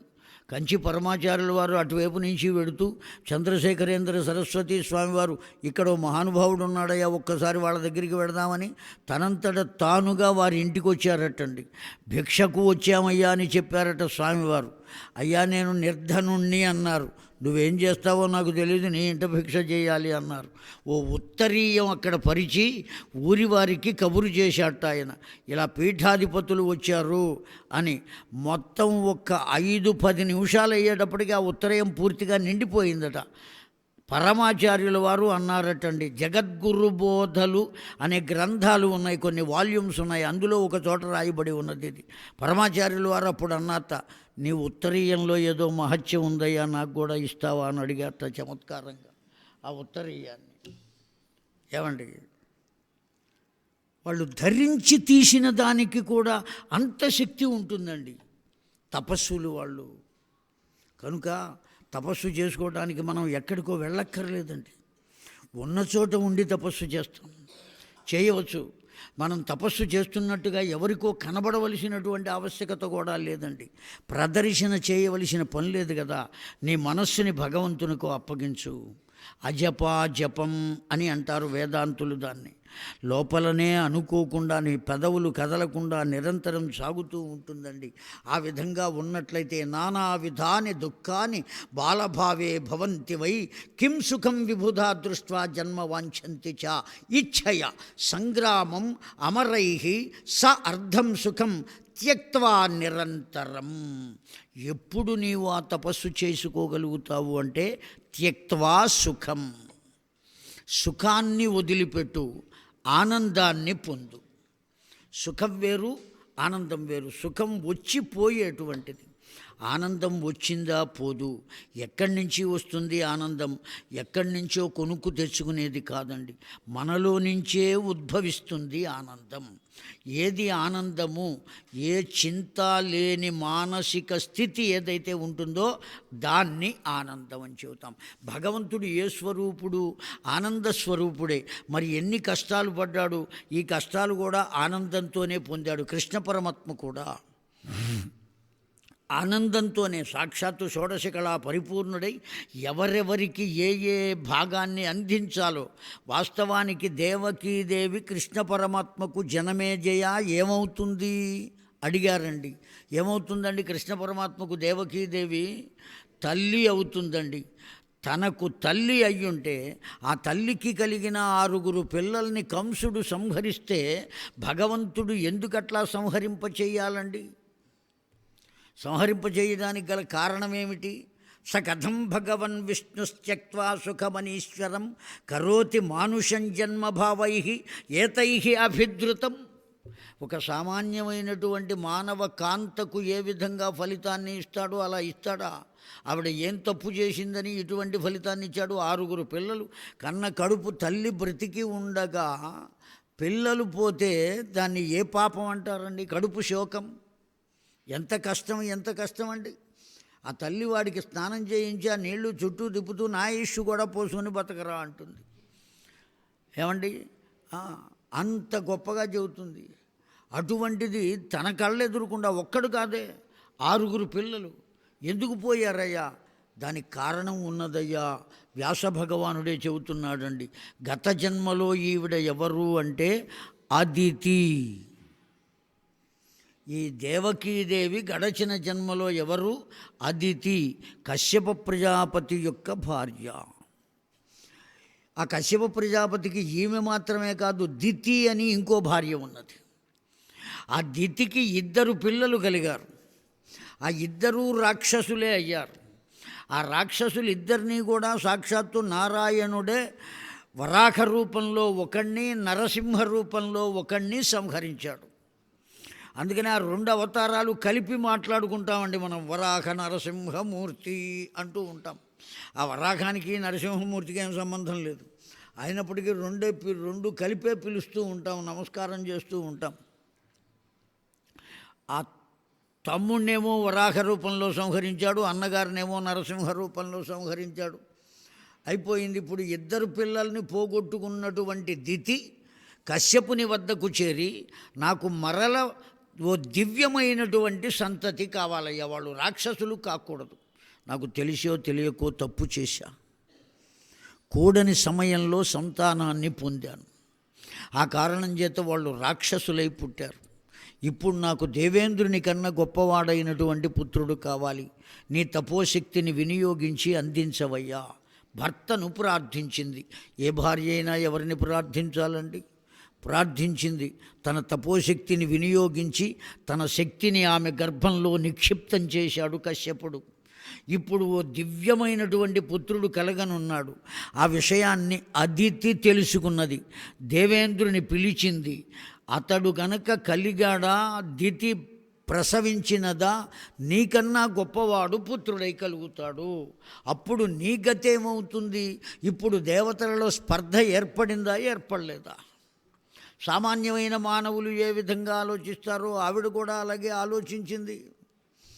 ఎందువల్ల ఆలోచించింది అంటే దేహతత్వము చేత. అందుకనే పెద్దలు చెప్పారండి, ఏమని? దేహం ఉన్నంత వరకు సందేహం తప్పదు అన్నారండి.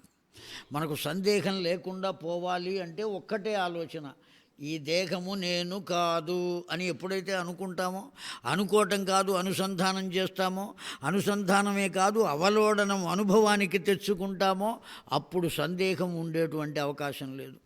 దేహమే నీది కానప్పుడు ఇంకా దేని మీద నీకు సందేహం? దేంతోనూ పని లేదు. ఈ దేహమే నేను అని అనుకున్నామా అప్పుడు సందేహం. కనుక ఆ దేహం ఉన్నంతవరకు సందేహం తప్పదు. అనేకములైన సందేహాలు దేవతా తత్వాన్ని పొందినప్పటికీ కూడా ఇప్పుడు ఆవిడ దేవేంద్రుని పిలిచింది, నాయన నీకన్నా గొప్పవాడు ఉద్భవిస్తాడు, వాడు ఉద్భవించడానికి వీరలేదు, నీవేం చేస్తావో నాకు తెలియదయ్యా, నీవు మాత్రం వాడిని బయటకు రానివ్వరాదు అని చెప్పిందండి. ఎప్పుడైతే చెప్పిందో దేవేంద్రుడు ఏం చేశాడండి, సూక్ష్మరూపాన్ని పొంది వజ్రాయుధాన్ని తీసుకుని ఆ దితి గర్భంలో ప్రవేశించి లోపల ఉన్న పిండమును 6 చోట్ల ఖండించెను. ఎన్ని చోట్ల ఖండించాడండి? 6 చోట్ల ఖండించాడు ఆ పిండాన్ని. దానికి కారణం ఎవరు అంటే ఇదిగో ఈ అదితి. ఆమెయే ఇప్పుడు ఎవరుగా పుట్టింది? అదితి దేవకీదేవిగా పుట్టింది. 6 చోట్ల పిండమును ఖండింపచేసింది కనుక 6 పిల్లలను భగవంతుడు తనకు తల్లే అయినప్పటికీ దేవకీదేవి ఆమె తప్పు చేసింది కనుక దానికి తగినటువంటి శిక్షను ఇచ్చాడా ఇవ్వలేదా? ఎవరైతే ఏమండి, తప్పక అనుభవింపజేస్తాడు. కనుక మన పుట్టుక కానీ, మన మరణము కానీ, మన చేత కానీ, మన వైభవం కానీ, మన యోగము కానీ, ఇవన్నీ మనం చేసుకున్న కర్మను అనుసరించి ఇచ్చిన ఫలితములే. నీవు గొప్పగా బతుకుతున్నావు, మనమే అంటామండి, జై జగదంబ విశ్వపాలిని మాతకు జై. నేను ఏ శృతిలో అన్నానో అంతకు పై శృతిలో చెప్పాలి. నేను ఒక్కడిని ఇంత పెద్ద శృతిలో 6 రాగంలో చెబుతుంటే మీరు అందరూ కలిస్తే ఎంత శృతి ఉండాలండి అది. పైగా మనం చెప్పుకునేది అమ్మవారి గురించి. శృతి మాత, శృతి తల్లితో సమానం, లయపిత ఛందస్సు తండ్రితో సమానం. అది లెక్క. కనుక అది కాస్త గట్టిగా అంటే ప్రయోజనం. జయ జగదంబ విశ్వపాలిని మాతకు. అది ఇప్పుడు నాకు అర్థమైంది. నేను చిన్నగా అంటే మీరు పెద్దగా అంటారు అని అర్థమైంది. నేను అరిచాను కనుక ఎటు నువ్వు అరుస్తున్నావు కదా, మేమెందుకు అరవటం. చాలా చక్కని మాట నేర్పారు నాకు. ఎంతో కాలం నుంచి చెబుతున్న పురాణాలు ఇప్పటిదాకా తెలియలేదండి. ఇదే అజ్ఞానం అంటే ఏమండి.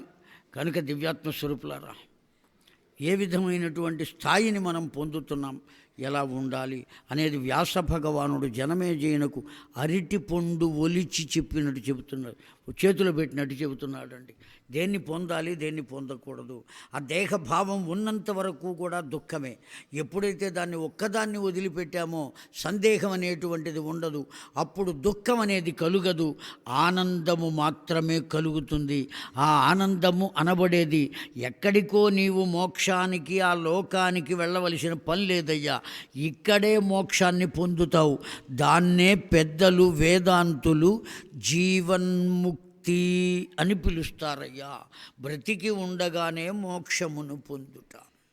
ఇప్పుడు ఆ దేవకీదేవి అతిథిగా ఉన్నప్పుడు అంత పని చేసింది కనుక శిక్ష వేశాడు. భగవంతుడు వేసే శిక్ష ఎంత లెక్కగా ఉంటుందంటే, పిండమును దేవేంద్రుడు 6 చోట్ల ఖండించాడండి.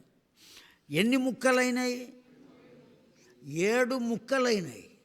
6 చోట్ల ఖండిస్తే ఆ పిండం ఎన్ని ముక్కలైంది? 7 ముక్కలైంది. 7 ముక్కలుగా చెయ్యడానికి కూడా కారణం ఈవిడే కదా. కనుకనే 7వ పిల్లవాడు కూడా ఈవిడికి దక్కకుండా, ఇక్కడ ఉండకుండా ఇంకొక చోట పెరిగేటువంటి ఏర్పాటు చేశాడు. ఇంకో చోట ఉండే ఏర్పాటు. ఎవరు వాడు? బలరాముడు, సంకర్షణుడు అని చెప్పారు. ఇక్కడ ఉన్న పిండమును ఆదత్తము చేసి ఇంకొక చోట చేర్చటం అనబడేటువంటి దాన్ని సంకర్షణము అంటామండి. ఇప్పుడు చెబుతున్న టెస్ట్ ట్యూబ్ బేబీ ఏనాడు కనుక్కున్నాడు పరబ్రహ్మం అంటే ద్వాపరయుగంలోనే కనుక్కున్నాడు. ఇక్కడ పిండాన్ని తీసుకెళ్ళి ఆదత్తం చేసి అక్కడ పెట్టారు, రోహిణీ గర్భంలో పెట్టారు. పెట్టిన 5వ రోజున ఆవిడ ప్రసవించిందండి. ఆవిడ 9 నెలలు మోయల. కరచరణాది అవయవాలు 2 రోజుల్లో వచ్చినాయి వాడికి. 3 రోజులు అలా ఉన్నాడు. 5వ రోజున బయటకు వచ్చేసాడు వాడు. వాణ్ణి దర్శించడానికి వశిష్ఠాది ఋషులంతా వచ్చారు అని చెప్పారండి దేవీ భాగవతంలో చెప్పలేదన్నమాట. దేవీ భాగవతంలో చెప్పారు. వశిష్ఠాది ఋషులంతా ఆ బలరాముణ్ణి దర్శించడానికి వచ్చారట సంకర్షణుణ్ణి. ఎందుకు అంటే వాడు ద్వారము వంటి వాడట భగవంతుడు భూమి మీదకి రావటానికి. ఆ ద్వారము వద్ద కావలి ఉన్నట్లుగా భగవంతుని యొక్క రాకను దర్శించడానికి ముందుగా అక్కడ ఉన్నట్లుగా ఆ స్పర్శ దర్శనం కలిగితే 11ంటికి దర్శనం అంటే 10:30కే మనం వెళ్ళి ఎందుకు అక్కడ నుంచుంటామయ్యా అంటే ఎంత తొందరగా వాడిని ముట్టుకుంటే అంత ఆనందం, అందుకోసమని పెడతాం. కనుక అంత గొప్పగా ఆలోచన చేస్తాడు భగవంతుడు. ఆ 7వ వాడు కూడా ఆ దేవకీదేవికి దక్కకుండా చేశాడయ్యా.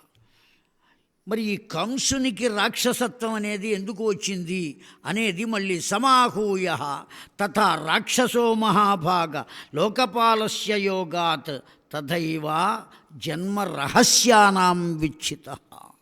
చాలా గొప్ప రహస్యం అండి అది. ఏమిటా రహస్యం అంటే జాగ్రత్త, మీరు వెళ్ళి ఉగ్రసేనుడికి ఏం చెప్పమాకండే, వాడు చెబితే బాధపడతాడు. కారణం ఏమంటే ఉగ్రసేనుని భార్య పేరు పద్మావతి.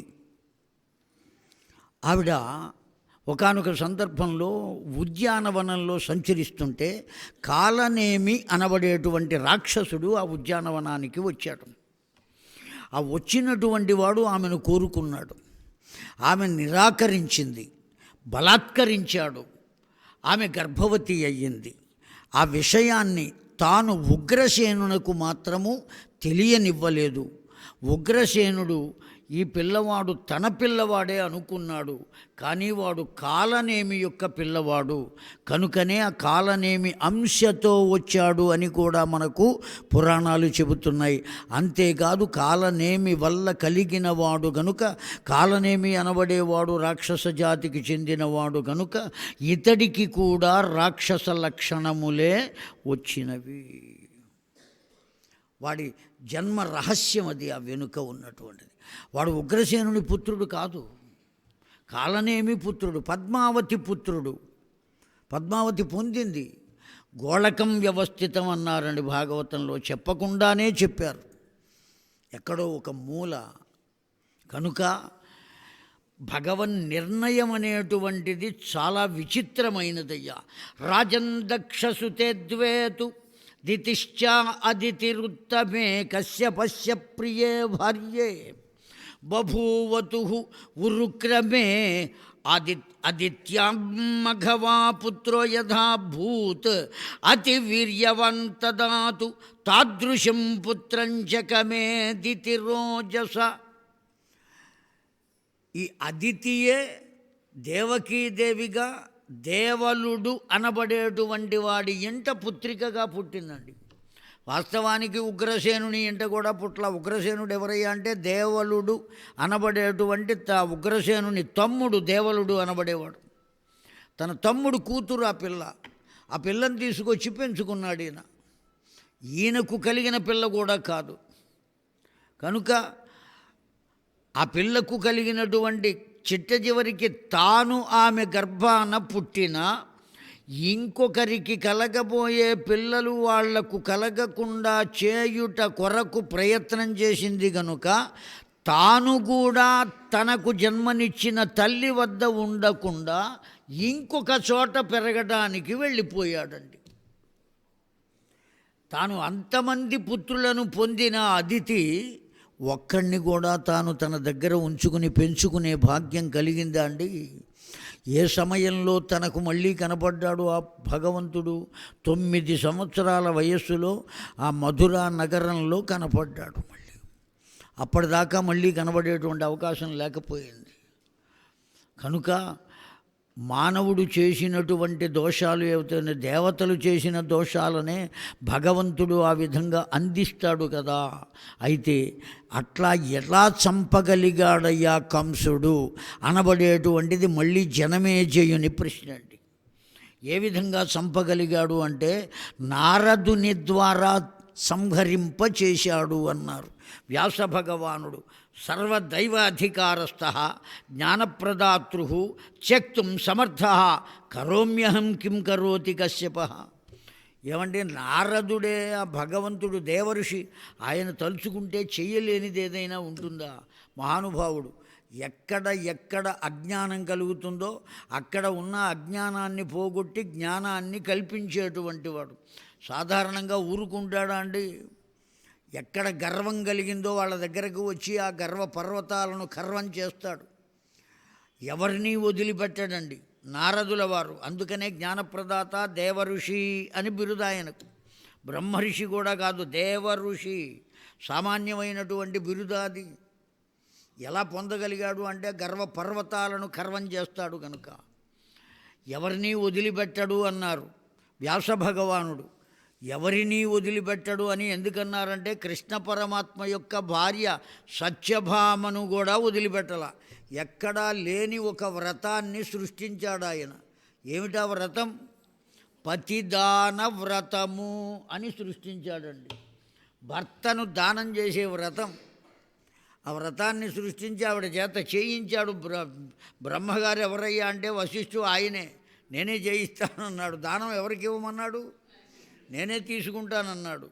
ఇప్పుడు ఆ కృష్ణ పరమాత్మను దానం చేసేసింది. నా దగ్గర బోల్డంత ధనం ఉన్నది, సామాన్యమైనటువంటిదా. పైగా ఏమన్నదండి, మీరజాలగలడా నాయానతి. పైగా ఆయనకి ఏమని పేరు పెట్టింది? ఆ కృష్ణ పరమాత్మకు సాక్షాత్తు పరబ్రహ్మమే. అటువంటి వాడికి ఏమని పేరు పెట్టిందండి? పోనీ ఈవిడ ఏమైనా పట్టమహిష అంటే మూడో భార్య, రెండో భార్య కూడా కాదు. మొట్టమొదటి భార్య రుక్మిణి, రెండవ భార్య జాంబవతి, మూడో భార్య సత్యభామ. మరి అంత తక్కువ స్థితిలో ఉన్న ఆవిడికి కూడా ఎంత గర్వం అండి. దేనివల్ల వచ్చింది అంటే నా దగ్గర ఇంత సంపద ఉన్నది. ఈ సంపద ఏమన్నా ఆవిడ కష్టపడి సంపాదించిందా అంటే ఆ శమంతకమణి ఇవ్వటం చేత కలిగినటువంటి అది పుట్టింటి సంపాదన తప్ప ఈవిడ సంపాదన కాదు. అయినప్పటికీ కూడా అంత గర్వాన్ని పొందింది కనుకనే ఆవిడ చేత ఏం చేయించాడు ఈయన? పతిదాన వ్రతం చేయించి ఆ పరమాత్మను దానం తీసుకున్నవాడు ఊరుకోక నట్టనడి రోడ్డు మీద పెట్టి ఆయన్ని అమ్మటానికి చూసుకున్నాడు. భలే మంచి చౌకబేరము. భగవంతుణ్ణే అమ్మటానికి చూసుకున్నాడు. వెంటపడింది, దుఃఖపడింది, కాళ్ళ వేళ్ల పడింది. అయినా వదిలిపెట్టాడా? ఎన్ని సెంటర్లు తిప్పాడండి ఆయన్ని. చిట్ట చివరికి ఆ రుక్మిణీదేవి వచ్చి తన భర్తను తాను పొందింది. దేనివల్ల అంటే కేవల భక్తి చేత పొందింది. కనుక భగవంతుణ్ణి ఎట్లా పొందుతాం? మనం భక్తి వల్లనే పొందుతాం. ఇంకో దానివల్ల నేను నీకు బొట్టు కూడా బంగారంతో చేయిస్తాను రా అంటే ఓ చిరునవ్వు నవ్వుతాడు ఆ భగవంతుడు. అంతేనండి. అంతే తప్ప నువ్వు ఇచ్చావు గనుక పరవశించిపోయి నిన్ను నెత్తి మీద కూర్చోబెట్టుకోడు. గంగమ్మ ఏమిచ్చిందని కూర్చోబెట్టుకున్నాడు. కనుక కశ్యపోపి నతంత్యక్తుం సమర్థ కిం కరోమ్యహం సర్వదైవాధికస్థ తస్మాల్లోభ వైకలితో మయా. ఎక్కడ లోభము, మోహము, మదము, మాత్సర్యము ఇవన్నీ ఉంటాయో అక్కడ భగవంతుడు ఉండేటువంటి అవకాశం లేదయ్యా. వీటినన్నిటినీ ఎప్పుడైతే తొలగించుకుంటామో అప్పుడు మాత్రమే మనం భగవంతుణ్ణి పొందగలుగుతాం. పతిన ఆశ్వాసిత దేవీ సంతుష్ట సా భవత్తదా నోవాచ విప్రియం కించిత్ తతః సావరవర్ణిని ఇతి తే కథితం రాజన్ పూర్వశాపస్య కారణం అతిథిర్దేవకీ జాత స్వాంశేన నృపసత్తమా. ఆ సత్యభామకు ఆ స్థితి ఎందుకు కలిగిందయ్యా అని మళ్ళీ ప్రశ్న వేశాడండి. ఎవరు? ఈ జనమేజయుడు. ఆవిడ ఎవరు అంటే భూదేవియే సత్యభామ అని చెప్పారు వ్యాస భగవానుడు.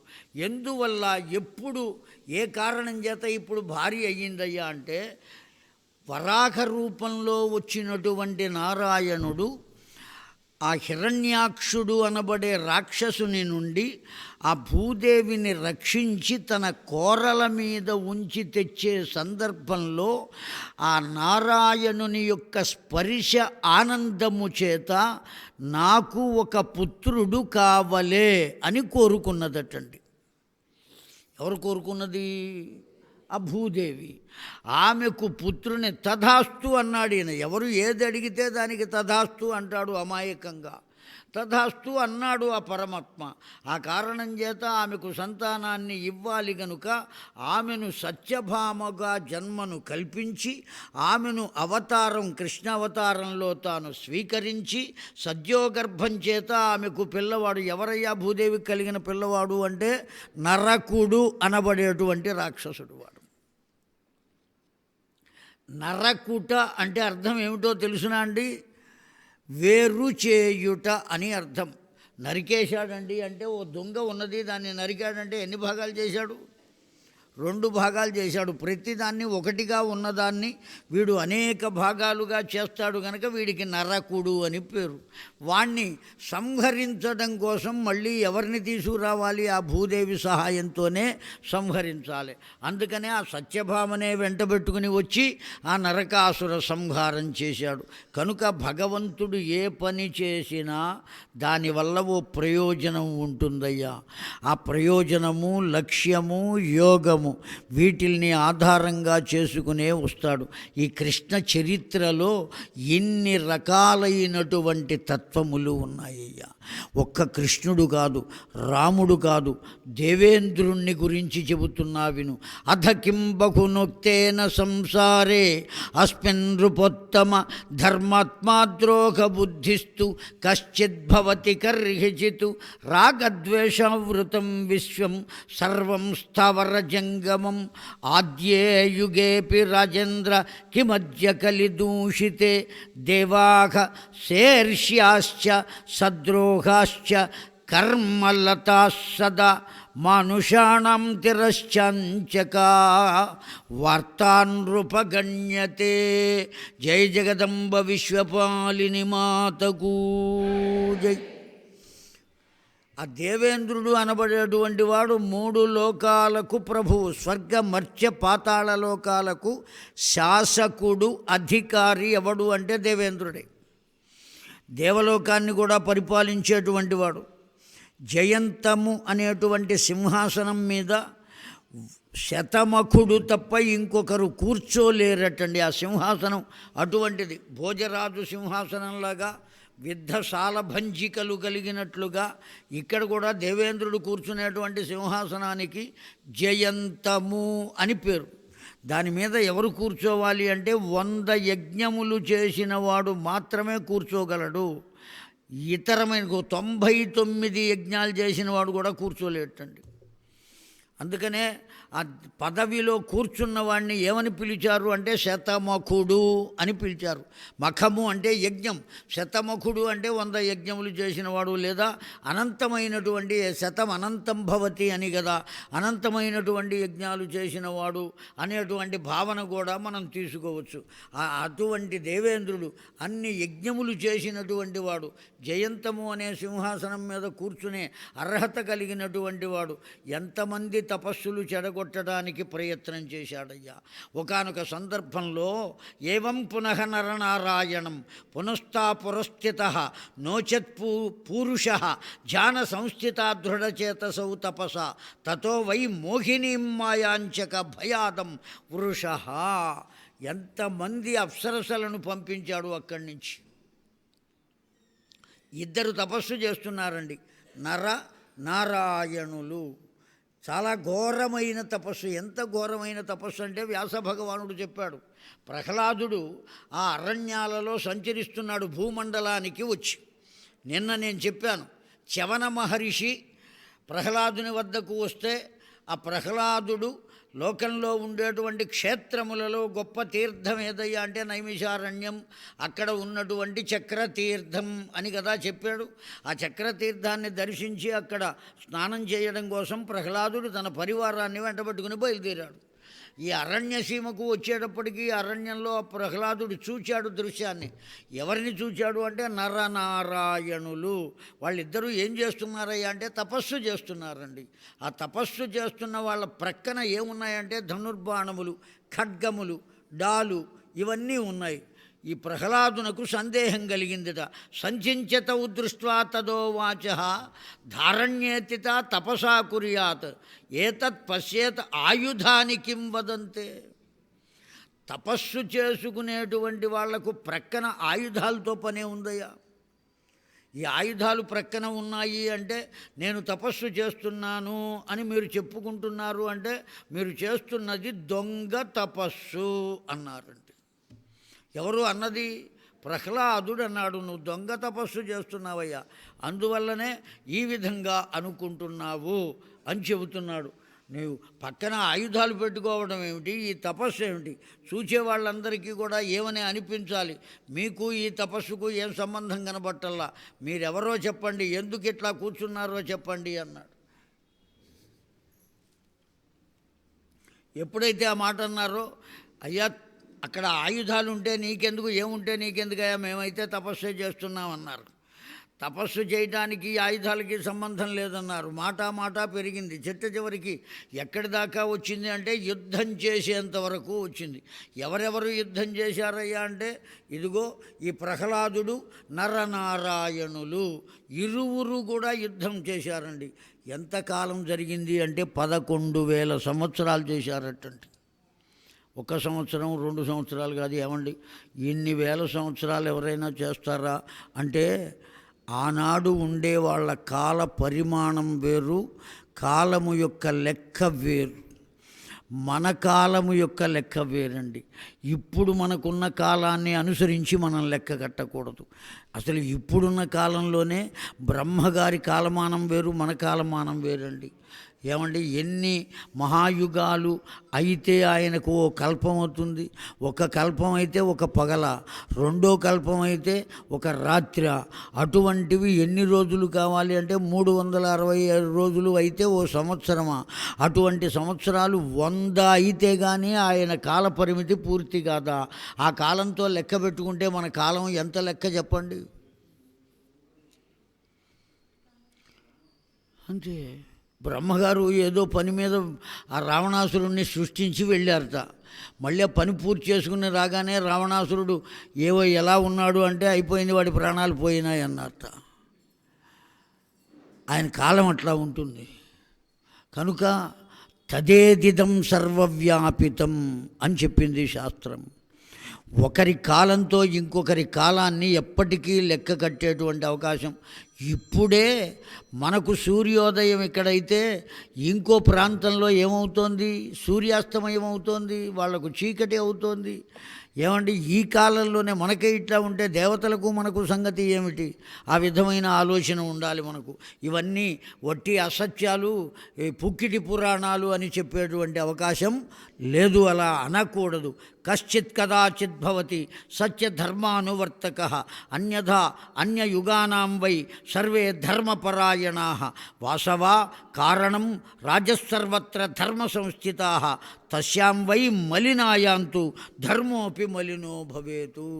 ఎక్కడెక్కడ ఉన్నవి కూడా ఏ విధంగా మనం పొందాలో ఆ విధంగా పొందగలిగితే మలిన రాహిత్యం, అక్రమమైనటువంటి మార్గంలో పొందితే మలిన సహితం అవుతాయి.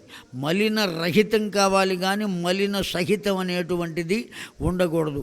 చేయకూడనిది చేస్తే మలినము, చేయవలసినది చేస్తే మలిన రహితము అని చెప్పారు. కనుక ఎక్కడెక్కడ చూసినా ఇప్పుడు ఈ ప్రహ్లాదుడంతటి వాడు సామాన్యుడా అండి? సాక్షాత్తు నరసింహ ప్రభువును తన ఒక్క చిన్న మాట చేత తెచ్చుకున్నటువంటి గొప్ప భక్త శిఖామణి. నిన్నో మొన్నో ఎవరో చెప్పారు ఇక్కడ ఉపన్యాసం చెబుతూ, సర్వసాధారణంగా భక్తి కలిగితే అప్పుడే నీకు భక్తి ఏమిటిరా, 60 ఏళ్ళు నిండిపోయిన వాళ్ళగా అని అంటూ ఉంటారు అని. 60 ఏళ్ళు నిండితే కానీ భక్తి రాకూడదు అని ఏమైనా ఉన్నదా అండి? నారదుల వారు అతి చిన్న వయస్సులోనే భక్తి పండాలి అని రుజువు చేశారు. ఇద్దరు ఆయన శిష్యులే. మొట్టమొదటివాడు ధ్రువుడు, రెండవవాడు ప్రహ్లాదుడు. ధ్రువుడు చిన్నపిల్లవాడే, ప్రహ్లాదుడు చిన్నపిల్లవాడే. ఎంత చిన్న వయస్సులో పొందారండి వాళ్ళు భక్తిని. భగవంతుణ్ణి ఎదురుకుండా నిలుపుకున్నారే. ఆ నరసింహప్రభువు దేనికి వచ్చాడయ్యా, ఎందుకు అవతరించాడయ్యా? హిరణ్యకశ్యపుని సంహరించడానికి అని మనం చెప్పుకుంటాం. కేవలం అందుకోసమే రాలేదటండి. మరి దేనికోసం వచ్చాడయ్యా ఆయన? ఓ పసిపిల్లవాడు అక్కడ నిలబడి ఇందుగలడందు లేడని సందేహము వలదు చక్రి సర్వోపగతుండు అని అంత గట్టిగా నమ్మకంతో చెబితే తాను రాకపోతే ఆ పసివాడు చెప్పిన పదానికి అర్థం ఉండదు, విలువ ఉండదు. అందుకని ఆ చిన్నవాడు చెప్పిన మాటను నిలబెట్టడం కోసం స్తంభంలో నుంచి బయటకు వచ్చాడు. ఏమండి, ఎంత గొప్ప తత్వం ఆ భగవంతునిది! తన భక్తుడైనటువంటి వాడు ఏది చెబితే దాన్ని సత్యం చేస్తాడు కదా. ఆ విధమైనటువంటి అదేయమపి దాస్యామి తుష్టోస్మి తపసాకిలా. తన భక్తులు ఎవరైతే ఉంటారో వాళ్ళకు దాస్యం చేస్తాడు. అంతగా తన దగ్గరకు తెచ్చుకోగలిగిన నేర్పుగలిగిన భక్తుడైన ప్రహ్లాదుడు ఇన్ని 11,000 సంవత్సరాలు యుద్ధం చేశాడండి ఆ నరనారాయణులతో. ఎక్కడా మొక్కవోనటువంటి శౌర్య ప్రతాపములు, బలములు ఏ విధంగానూ కొంచెం కూడా ఆయాసం కనబట్టల్లా నరనారాయణుల్లో. ఏమిటి పరిస్థితి అని ఆలోచన చేశాడు. ఆలోచన చేసినటువంటి వాడు ఏం చేశాటండి? నిమీలితం గత్వా యోగ్యతే ధ్యేయసి నారసింహం పుణ్యే తావపశ్యత్యతక్రతు. ఎప్పుడైతే కన్ను మూసుకుని ఒక్కసారి ఆ నరసింహప్రభువుని ధ్యానం చేశాటండి ఆ ప్రహ్లాదుడు, చేస్తే ఆ నరసింహుడే ఈ నారాయణునిలో దర్శనమిచ్చాటండి. నారాయణులు కదా, ఆ నారాయణునిలో ఈ ప్రహ్లాదునకు దర్శనం. ఏమండి, నారాయణుడుగానే దర్శనమివ్వచ్చు కదా అంటే, భక్తుడు ఏ రూపాన్ని కోరుకుంటే ఆ రూపంలో భగవంతుడు దర్శనమిస్తాడు. ఎందుకంటే తనకంటూ ఒక రూపము లేదు. నిరాకార, నిర్గుణ, అవ్యయ, అతీత, ఇన్ని లక్షణములు ఉన్నాయండి. ఆకారమే లేదు. ఆ భక్తుడు ఏ రూపంతో కావాలో మనమే చిత్రించుకున్నాం. ఇదిగో ఇట్లా ఉంటాడు, రాముడు నీలంగా ఉంటాడు, కృష్ణుడు నీలంగా ఉంటాడు. ఎవరు చూచారండి మీలో? మా ఊళ్ళో నాటకం వేశారండి, షణ్ముఖ ఆంజనేయరాజు అని ఉన్నాడు, ఒంటి నిండా నీలం పూసుకున్నాడు, అందుకని చెప్పామండి. ఏవి సుబ్బారావు అని ఉన్నాడు, వాడు పూసుకున్నాడు. అందుకోసం కాదండి, చిత్తరువులలో కూడా నీలంగానే ఉంటాడు. ఘనాఘన కోమల నీలమేఘ శ్యామ అంటున్నాం. ఎందుకంటున్నాం? ఒక్కటే కారణం చెప్పిందండి వేదాంత తత్వజ్ఞాన శాస్త్రం చెప్పింది. అనంతమైన వస్తువు నీలముగా ఉండును. ఏది నీలంగా ఉంటుందండి? అనంతమైన వస్తువు. సముద్రము అనంతం, ఏ విధంగా కనబడుతుందండి? నీలంగా కనబడుతుంది. ఆకాశం అనంతం, నీలంగా కనబడుతుంది. అది ఏ రంగులో ఉన్నదో ఎవరికి తెలుసు? నీలంగానే కనబడుతుంది. ఎందుకంటే అనంతం కనుక. భగవంతుడు కూడా అనంతుడు, అందుకే అతడు నీలంగా ఉన్నాడు అని చెప్పారు. అంతేగాని వాడిని దర్శించిన వాళ్ళెవరు వాడు నీలంగా ఉన్నాడని? ఆ కారణం చేత తత్వజ్ఞానమును పొందవలనే కానీ దేహజ్ఞానమును కాదు పొందవలసినది. తత్వజ్ఞానం చేత ఆ భగవత్తత్వం అంత గొప్పది. తతో వై మోహినీం మాయాంచకార భయదం వృష. అనేక రకాలైనటువంటి మాయా మోహముల చేత నేను భ్రమసి నీ యొక్క దైవత్వాన్ని గుర్తించలేకపోయానయ్యా, నన్ను క్షమించవయ్యా, నేను తరించే మార్గాన్ని చెప్పవయ్యా అని ఆ ప్రహ్లాదుడు నారాయణుని పాదముల మీద పడి ప్రార్థిస్తే ఆమాసతౌ చక్రో యావత్కృతా మోహినీమిమాం భయతో విహ్వలయ ధార్తుం అవధూతాయ దృష్ట్వా శక్రః స్వభువనం గతః వరదానే ప్రలుబ్ధౌ న సహ భీతౌ వన్హి వాయుతః. నాయనా, చాలా మంచిగా నన్ను ప్రశ్నించావురా. ఇక్కడికి కొద్ది దూరం కనుక వెళ్ళినట్లయితే అక్కడ 8 వృక్షములు కలిగిన ఒక ప్రాంతం ఉంటుంది. ఒకే రకమైనటువంటి వృక్షాలు 8 ఉంటాయి, చుట్టుగా చుట్టుకుని ఉంటాయి. వాటి మధ్యన ఒక అవధూత ఉంటాడు, పిచ్చివాని వలె ఉంటాడు. అతడి వద్దకు వెళ్ళి నువ్వు ఆశ్రయించు. ఒకవేళ నువ్వు వెళ్ళినప్పుడు అతడు పిచ్చివాడి వలె ఉండి ఏదో మాట్లాడుతూ నువ్వెందుకు వచ్చావని నిన్ను ఇక్కడ నుంచి తన్నివేయవచ్చు, దూరంగా నెట్టివేయవచ్చు. అసలు నీకు నాకు సంబంధం ఏమిటని తన దోవను తాను వెళ్ళిపోవచ్చు. ఎన్ని రకాలుగా ప్రయత్నించినా పాదాలు వదిలిపెట్టమాకు, ఆ పాదాలు పట్టుకో, అప్పుడు నీవు తరిస్తావు అని చెప్పారు. ప్రహ్లాదుడు అక్కడి నుంచి బయలుదేరాడు. జనమేజయ ఆ 8 వృక్షములు ఉన్న ప్రాంతమునకు వెడితే కౌపీనము మాత్రమే ధరించి ఒక స్త్రీమూర్తి ప్రక్కన నిలబడితే ఆమె భుజముల చేతిని ఉంచి ఇంకొక చేతితో కళ్ళు ముంత పట్టుకుని తూలిపోతూ ఊగిపోతూ వెర్రివాని వలె ఉన్నటువంటి ఒకానొక వ్యక్తిని చూచి వెళ్ళి పాదములు ఆశ్రయించాడు. ఒక్క తన్ను తన్నాడటండి, దూరంగా పడ్డాడు వచ్చి ప్రహ్లాదుడు. అయినా సరే మళ్ళీ పరుగు పెట్టుకుంటూ వెళ్ళాడు. అక్కడ చెప్పాడు కదా నారాయణుడు, ఆ పద్ధతిని అనుసరించి వెళ్ళాడు. వెళ్ళి మరల పాదాలు పట్టుకోగా కొంతకాలానికి తన నిజ రూపాన్ని దర్శింపజేశాడండి. 3 శిరస్సులు కలిగి 4 వేదములను 4 శునకములుగా చేసుకుని దత్తం భజే గురు దత్తం భజే అత్రి అనసూయ పుత్ర దత్తం భజే. ఆ దత్త భగవానుని యొక్క దివ్య మంగళ దర్శనమైతే ఆ పాదాలు ఆశ్రయించి రాజ్యాన్ని వదిలి సర్వం సహా శిష్యుడై దత్త భగవానుని వద్ద గొప్ప జ్ఞానాన్ని పొందాడయ్యా. తత్వజ్ఞానాన్ని పొందాడు ప్రహ్లాదుడు. ఎంతమందిని ఎలా తయారు చేశాడండి. కార్తవీర్యుడు అనేవాణ్ణి తయారు చేశాడు. తనంతటి వాణ్ణిగా చేశాడు ఆ కార్తవీర్యుణ్ణి. కడకు ఆ కార్తవీర్యుని మంత్రం అని కూడా ఒకటి ఉన్నదండి. కార్తవీర్యార్జునో నామ రాజా బాహుసహస్రవాన్ తస్య స్మరణమాత్రేణ గతం నష్టంచ లభ్యతే. ఏదైనా దొంగతనం చేయబడింది కానీ మనం తెలియక వదిలేసుకున్నది కానీ కనబడకపోతే ఈ మంత్రాన్ని కనుక జపించినట్లయితే నీ వస్తువు నీ వద్దకు చేరుతుంది అని అనుభవజ్ఞులైనటువంటి పెద్దలు చెబుతున్నటువంటి మాట. కార్తవీర్యార్జునుడికి అంత స్థితి కల్పించాడు. కావాలి అనుకున్నప్పుడు కొన్ని కోట్ల చేతులు వచ్చేట్లుగా వరం ఇచ్చాడు. అక్కర్లేదు అనుకున్నప్పుడు ఆ 2 చేతులే ఉండేటట్టుగా చేశాడు. పుట్టుక చేతనే వంకర చేతులు కలిగిన కార్తవీర్యుణ్ణి అంత బలం కలిగినటువంటి వాడుగా చేసినటువంటి దివ్యమైన శక్తి ఏ శక్తి అంటే నారాయణ శక్తియే అవధూత రూపములో అందించిందండి. ఏ రూపంలో అందించింది కనుక బ్రహ్మ విష్ణు కిమేతౌ వై ఈశ్వరౌ వై ప్రకటౌ వా విభవసూ ధర్మపుత్రా వృషి వేతౌ తపసా కిం కరిష్యతి. ఆ త్రిమూర్తులు కూడా తపస్సు చేతనే మనకు లభింపబడతారు. ఆ తపస్సు చేతనే వాళ్ళు ఎట్లా లభింపబడుతున్నారు అంటే ఆ తపస్సు యొక్క స్వరూపమే అమ్మవారు.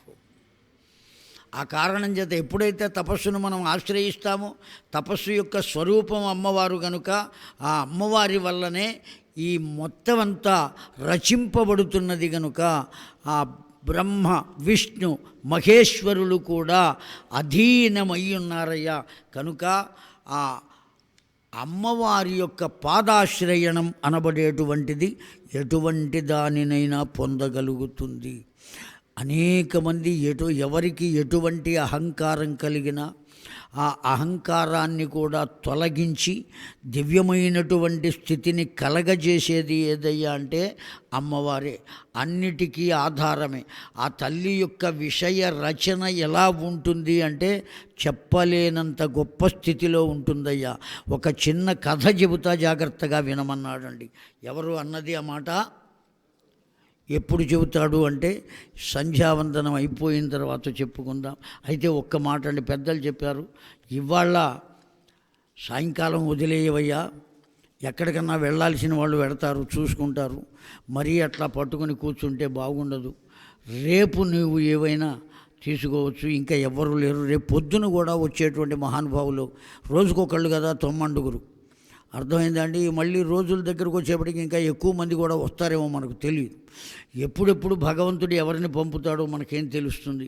ఆ కారణం చేత రేపు సాయంకాలం మొదలు పెట్టుకుని పరిపూర్ణంగా చెప్పుకుందాం. రేపు ఉదయం మామూలుగానే ఉంటుంది. ఇవాళ మాత్రం ఇప్పటితో స్వస్తివాచకం పలుకుతున్నాం. సాయంకాలం మీరు ఎక్కడికైనా వెళ్ళి దర్శించుకోదలుచుకుంటే దర్శించుకోండి. ఆ అవకాశాన్ని ఇచ్చారు కామేశ్వర శర్మ గారు అని మనవి చేస్తూ స్వస్తి. ఆ? వాళ్ళు ప్రవచనమే పెట్టుకుందామంటే మీ కోరిక వాళ్ళ కోరిక ఇది. కోరికలు లేవు అసలు. ఆహా,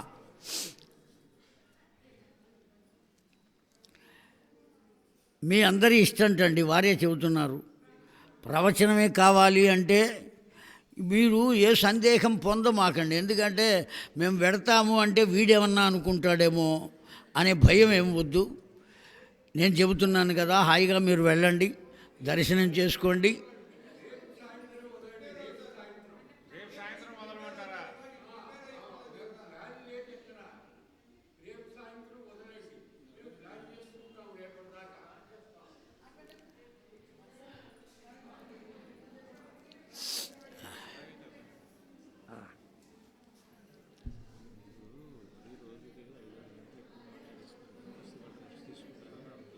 నేనా?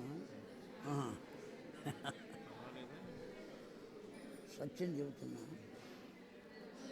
వాడు వెళ్ళినా చెబుతూ వెళ్ళిపోవాలని నా కోరిక. సత్యం. ఇది ఇప్పుడు కీర్తి ప్రతిష్టలు అనేవి మనం చేసుకున్న దాన్ని బట్టి వస్తాయి. ఇప్పుడు జీవితం సార్థకం కావాలి కదా, 10 మందికి చెప్పటం కాదు, మనం కూడా పొందాలి అనేది మా పెద్దన్న గారు నాకు చేసిన బోధ. గంటన్నర చెప్పుకుందాం, 7 నుంచి 8 వరకు, 8:30 వరకు చెప్పుకుందాం. 7 నుంచి 8 లేదంటే 6:30 నుంచి 8 వరకు, గంటన్నర తీసుకుంటాం. కామేశ్వర శర్మ గారే చెప్పారు, వాళ్ళ పురాణం ఉంటుంది 6:30 నుంచి 7:30, 8 వరకు ఉంటుంది. మళ్ళీ వచ్చి మనం చెప్పుకుందాం అని మనవి చేస్తూ స్వస్తి.